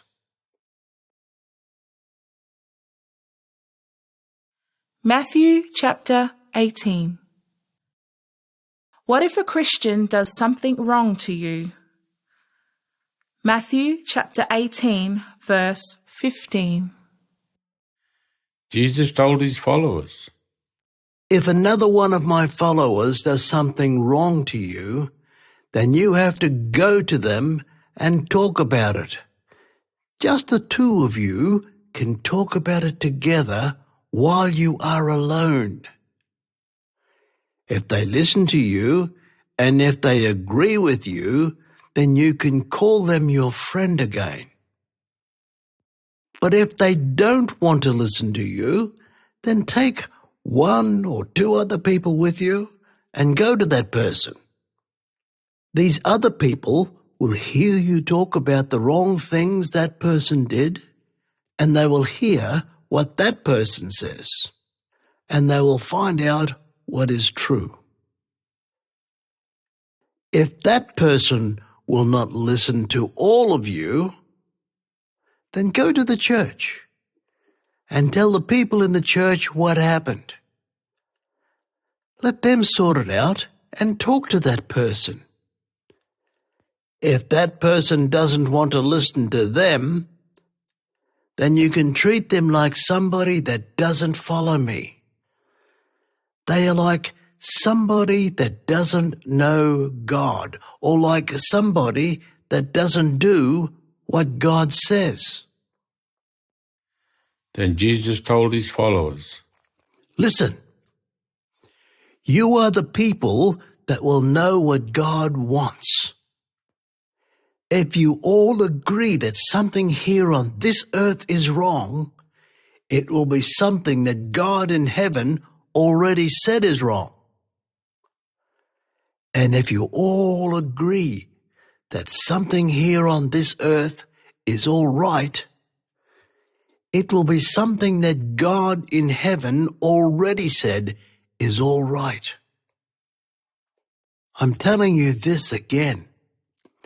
If you agree together about something, even if it is only two of you, and then you ask my Father in heaven to do that thing, then he will do it for you.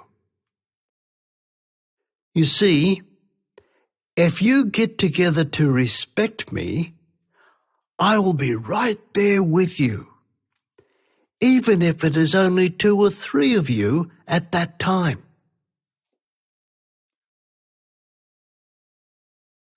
The story about the workman that was hard on another man. Matthew chapter 18, verse 21. Then Peter went up to Jesus and said, Teacher, if somebody is always doing wrong things to me, how many times do I have to forget it and not do payback to that person? If I forget it 7 times, is that enough? Then if they do another wrong thing, I can do payback, right? Jesus said, No, not 7 times, but I say lots of times, like 77 times. Then Jesus told him a story. He said, I will tell you a picture story to show you what it's like in God's family. There was a big boss that loaned some money to his workers. After a while, he wanted them to give it back. So he started to check up on them, and he got his soldiers to bring those workers to him. They brought a workman that borrowed a real lot of money, like millions of dollars. And the boss said, "Give me that money now." The workman said, "No, not yet. I haven't got any money right now." The big boss was angry. He wanted to get some money back. So he told his soldiers, "Grab this man and his wife and his kids and all his things and sell them to another man. He will make them work for no pay." Then the workman got down on his knees in front of the big boss and said to him, Please give me more time. Then I will give you back all your money." Then the big boss felt sorry for his workman, and he changed his mind, and he said, "All right, you don't have to give that money back to me. I'll forget it. You can go free now." But after that, his workman went away, and he met another man. Before this time, that other man borrowed a little bit of money from the workman, just $100.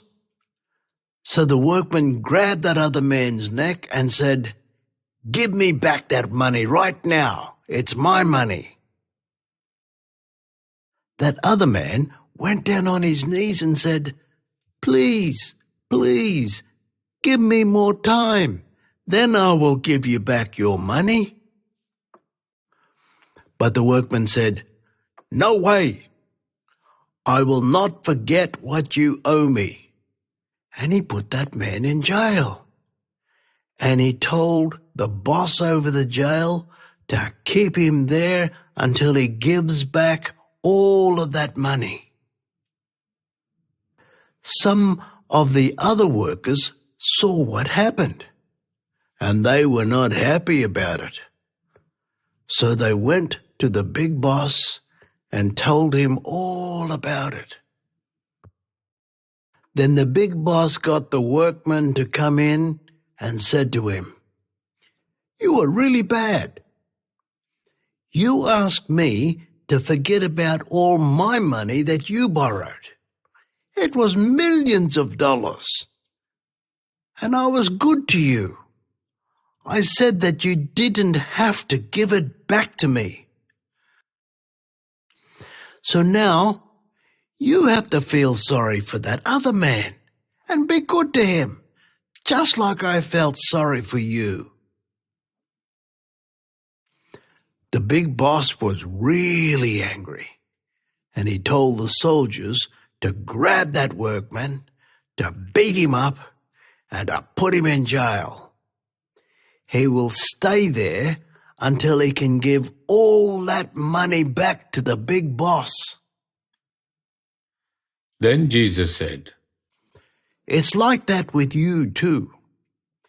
You have to be good to all my other followers. If they do something bad to you, don't do payback to them. Just forget it. Then, in the same way, my Father in heaven will not do payback to you.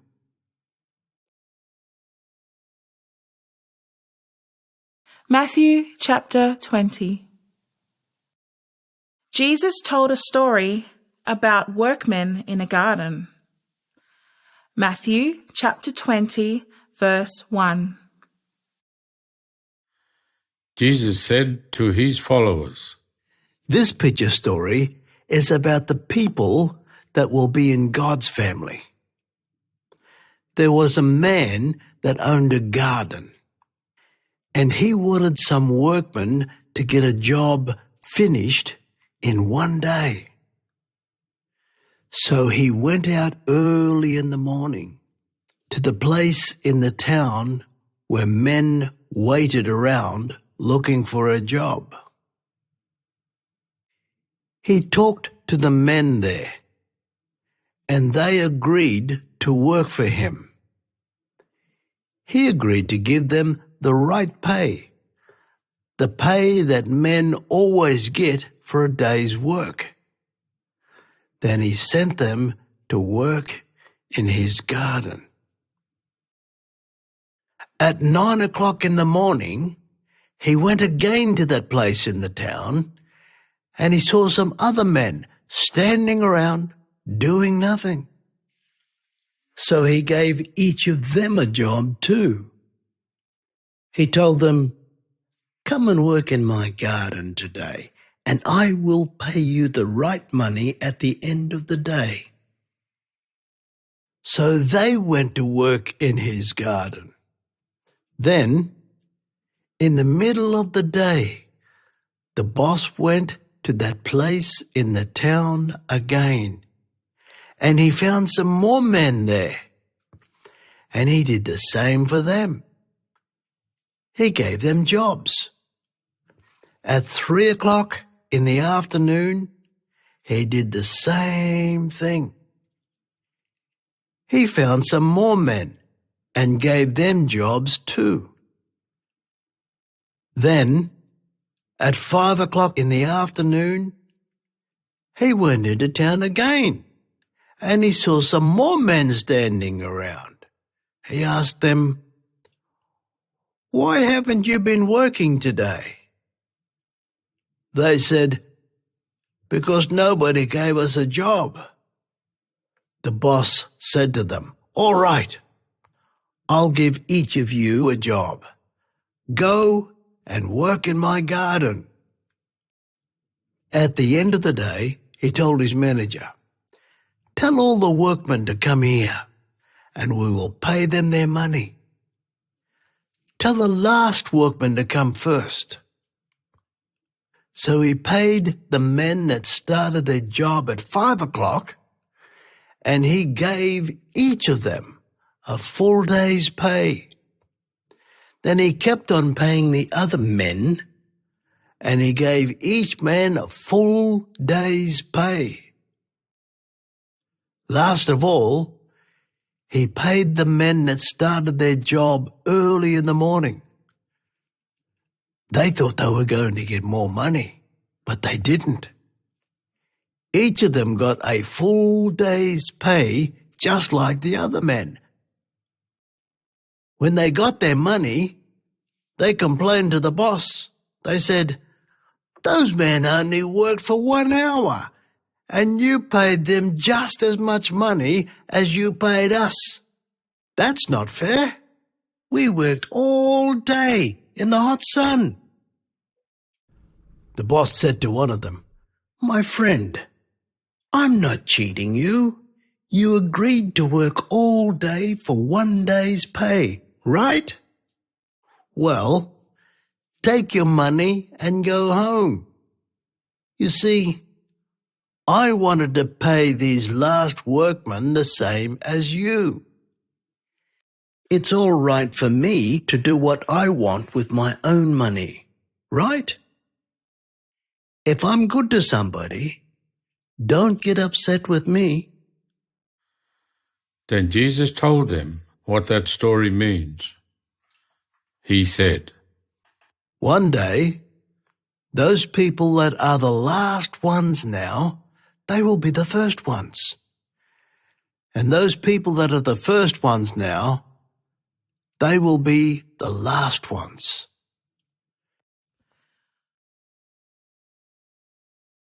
Matthew chapter 21. Jesus told a story about 2 sons. Matthew chapter 21, verse 28. Jesus talked to the Jewish leaders. He said, Tell me what you think about this picture story. A man had 2 sons.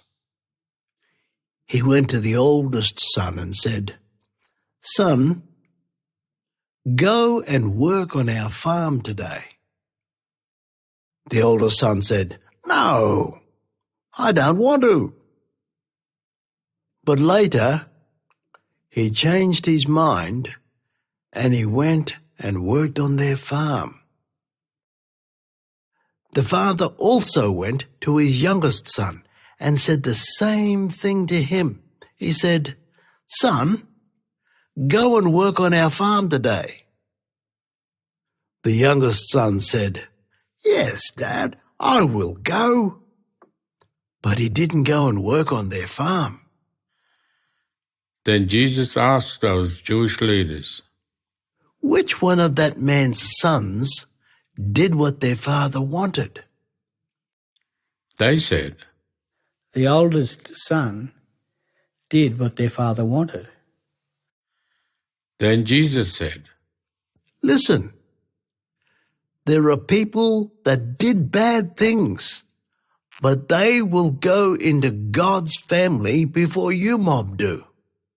You know, there are some men that get tax money from people and give it to the Roman government. And sometimes a woman does bad things. So if men pay her money, she sleeps with them like a woman sleeps with her husband. But some of those bad people will go into God's family before you mob do. You see, John the Baptizer came and told everyone the right way to live. And you mob didn't believe him. But some of those bad people did believe him.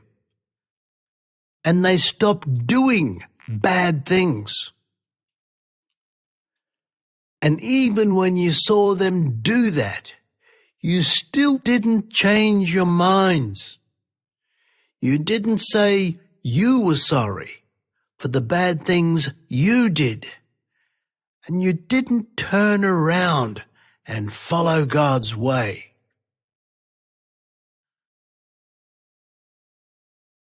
Matthew chapter 24. Jesus told a picture story about two workmen. Matthew chapter 24, verse 45. Then Jesus said to the people, Think about a good workman. He will always do what his boss says. He thinks about it and does it properly. So, if the boss has to go away for a while, he will pick that good workman to be in charge of all his other workers. To look after them and give them food every day. Later, the boss will come home. And if he sees that workman doing everything properly, then the boss will be good to that workman. Yes, the boss will put him in charge of everything he owns. But now, think about a bad workman. If the boss goes away for a while, then that bad workman will say to himself, "My boss will be away for a long time."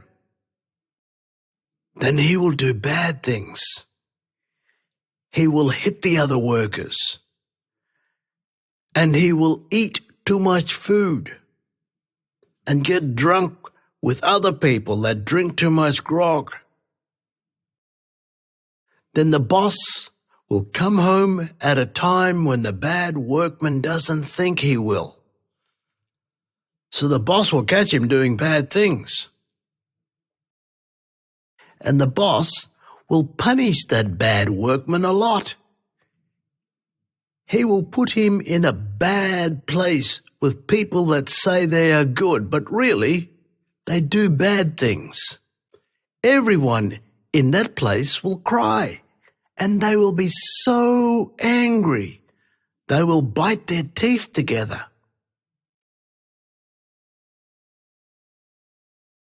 Matthew chapter 25. Jesus told a story about 10 young women at a wedding ceremony. Matthew chapter 25, verse 1. Jesus said to his followers, This picture story is about what will happen in God's family at the time when I come back from heaven. There were some young women that had a special job at a wedding ceremony. When the man getting married came to the house, they had to meet him. And they had to bring him into the house. Then they were all going to eat a big dinner with that man and his new wife. That wedding was at night time, so the young women had their oil lamps with them. There were 10 of these young women, and 5 of them used their brains. They took jars of extra oil with them for their lamps. But the other 5 women were stupid. They didn't take any extra oil with them. That man getting married didn't come for a long time, so all the young women got tired and went to sleep. In the middle of the night, somebody shouted, "He is coming now! Come out to meet him!" The 10 young women woke up. Then they got up quickly and they tried to make their lamps burn bright. The 5 stupid women that didn't have any extra oil said to the other 5 women, "Give us some of your oil. Our lamps are going out." The other women said, "Sorry, we can't do that. There is not enough oil for all of us. You have to go and buy some oil for yourselves." So those 5 stupid women went to buy some oil. While they were away, that man came to the house to get married. The 5 other women were ready, and they went with him into the house. And somebody locked the door. Then they all started to eat the wedding dinner. Later, the 5 stupid women came back. They called to that man. They said, "Sir, please open the door for us." But he said, "Who are you? I don't know you." Then Jesus said, It will be like that for you too. You don't know when I'll come back. You don't know the day or the time. So you have to keep on waiting for me properly. You have to be ready for me when I come.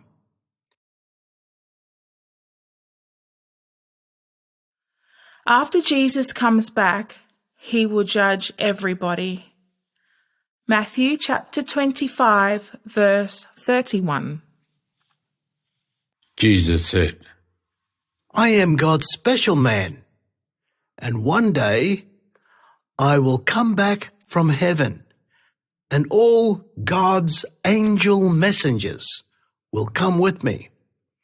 At that time, I will be really great and powerful. I will be the biggest boss, and I will sit down on the big boss's seat. All the people in the world from every country, they will all come together in front of me. Then I will split all those people into 2 mobs. I'll put one mob on one side of me and the other mob on the other side of me.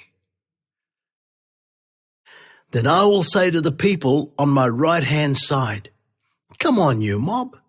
My Father is happy with you, so you can be in his family. A long time ago, at the time when he made the world, he made a good place for you. It is ready for you now." You see, at one time I was hungry and you gave me some food to eat. I was thirsty and you gave me some water to drink. I was a stranger with nowhere to live, so you took me into your home. In the cold weather time, I didn't have enough clothes to keep me warm, so you gave me some more clothes. I was sick, and you looked after me. I was in prison, and you visited me there. Then these good people will say, "Sir, when did we ever see you hungry and give you food, or thirsty and give you water to drink? When did we ever see you as a stranger and take you into our homes? When did we ever see you short of clothes and give you some more clothes? When did we ever see you sick or in prison and visit you?" I will say to them, "Listen, you did all these things to help my followers. They were not important people, but they were mine. So every time you helped them, you helped me at the same time." Then I will turn to the people on my left-hand side, and I will say to them, "Get away from me, you mob that God will punish. Go into that big fire that burns forever." God made that fire for all the bad spirits and for their boss, the devil. And you have to go there too. You see, I was hungry, but you didn't give me anything to eat. I was thirsty, but you didn't give me a drink. I was a stranger with nowhere to live, but you didn't take me into your home. I didn't have enough clothes to keep me warm, but you didn't give me any more clothes. I was sick and in prison, but you didn't visit me. Then they will say, "But sir, when did we ever see you with those problems and not help you? We never saw you hungry or thirsty or a stranger or short of clothes or sick or in prison." And I will say to them, "Listen, you didn't do anything to help my friends. They were not important people, but they were my people. Every time you said no to helping them, at that same time, you were saying no to helping me. Then that bad mob will go to the bad place and God will punish them forever. But the good mob will go to live in the good place forever."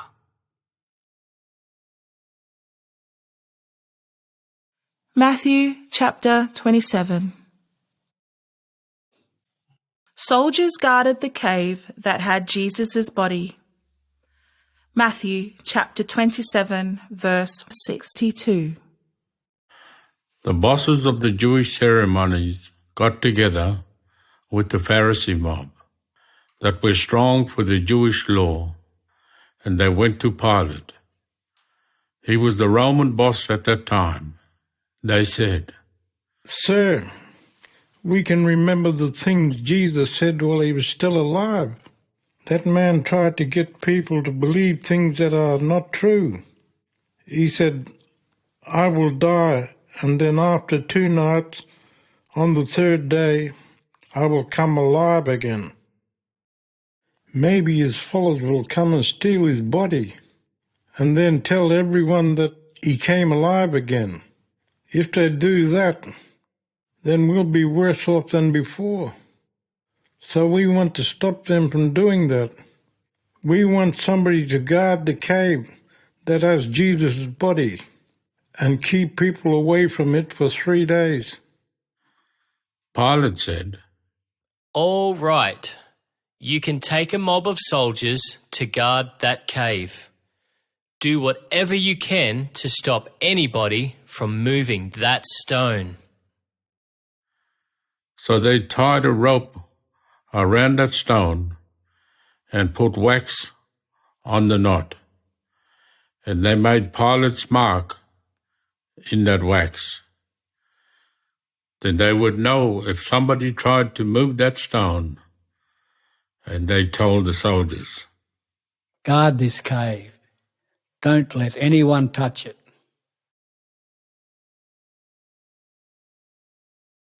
Matthew chapter 28. Jesus came alive again. Verse 1. On Sunday morning, Mary Magdalene and another woman that was called Mary, they got up really early and went to look at the cave that had Jesus' body in it. Suddenly, there was a big earthquake. One of God's angel messengers came down from heaven, and he rolled a big stone away from the cave, and he sat on top of it. His face was bright and shiny, like lightning. His clothes were really white, like snow. The soldiers that were guarding the cave were really frightened. They fell down on the ground like dead men, and they couldn't move. Then the angel said to the women, Don't be frightened. I know that you are looking for Jesus, the man they killed on a cross. But he's not here. God made him alive again. Remember, Jesus told you that this was going to happen. Come over here and see the place where he was lying. Now you have to go quickly to his followers. Tell them Jesus is alive again, and he is going to Galilee country, ahead of you, mob. You have to go and see him there. So go quickly now and tell them. Then the women ran quickly away from that cave. They were really frightened, but they were really happy too. They got up to run to Jesus' other followers to tell them the angel's message. But Jesus met them halfway and called out, Hello. They went up to Jesus and showed him strong respect. They even got down and held on to his feet. Then Jesus said, Don't be frightened. Go and tell my other followers to go back to Galilee country, and they will see me there.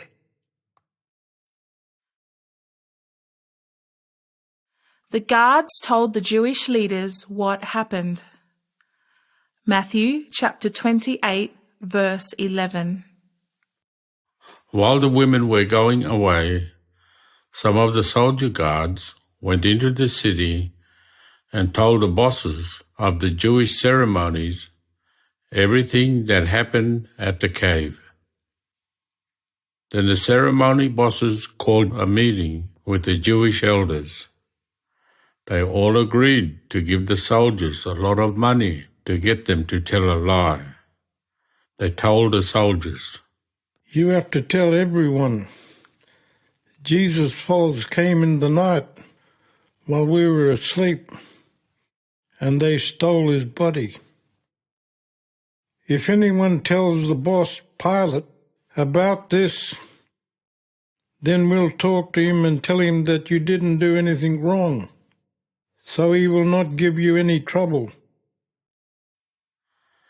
The soldiers took the money and they told everyone that lie, like the leaders told them to say. So a lot of Jewish people heard that story, and some of them still tell that lie to other people.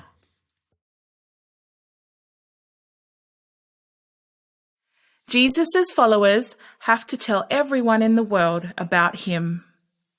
Matthew chapter 28, verse 16. The women told Jesus' message to his 11 special workers.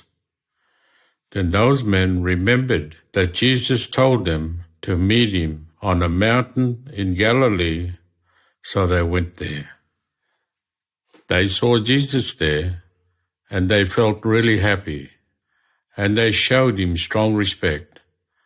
But some of them were thinking, Is this really Jesus? I don't know. Then Jesus said to them, God, my Father, has made me boss over everything now. I'm boss over everything up in heaven, and I'm boss over everything down here on the earth. So go out to all the people in the world and tell them about me. Teach those people to follow my way and baptize them with water to show that they belong to the Father and the Son and the Holy Spirit. You have to teach them to do everything that I told you to do. And remember this, I will be with you all the time, I will be with you to help you right up until the time when this world will finish.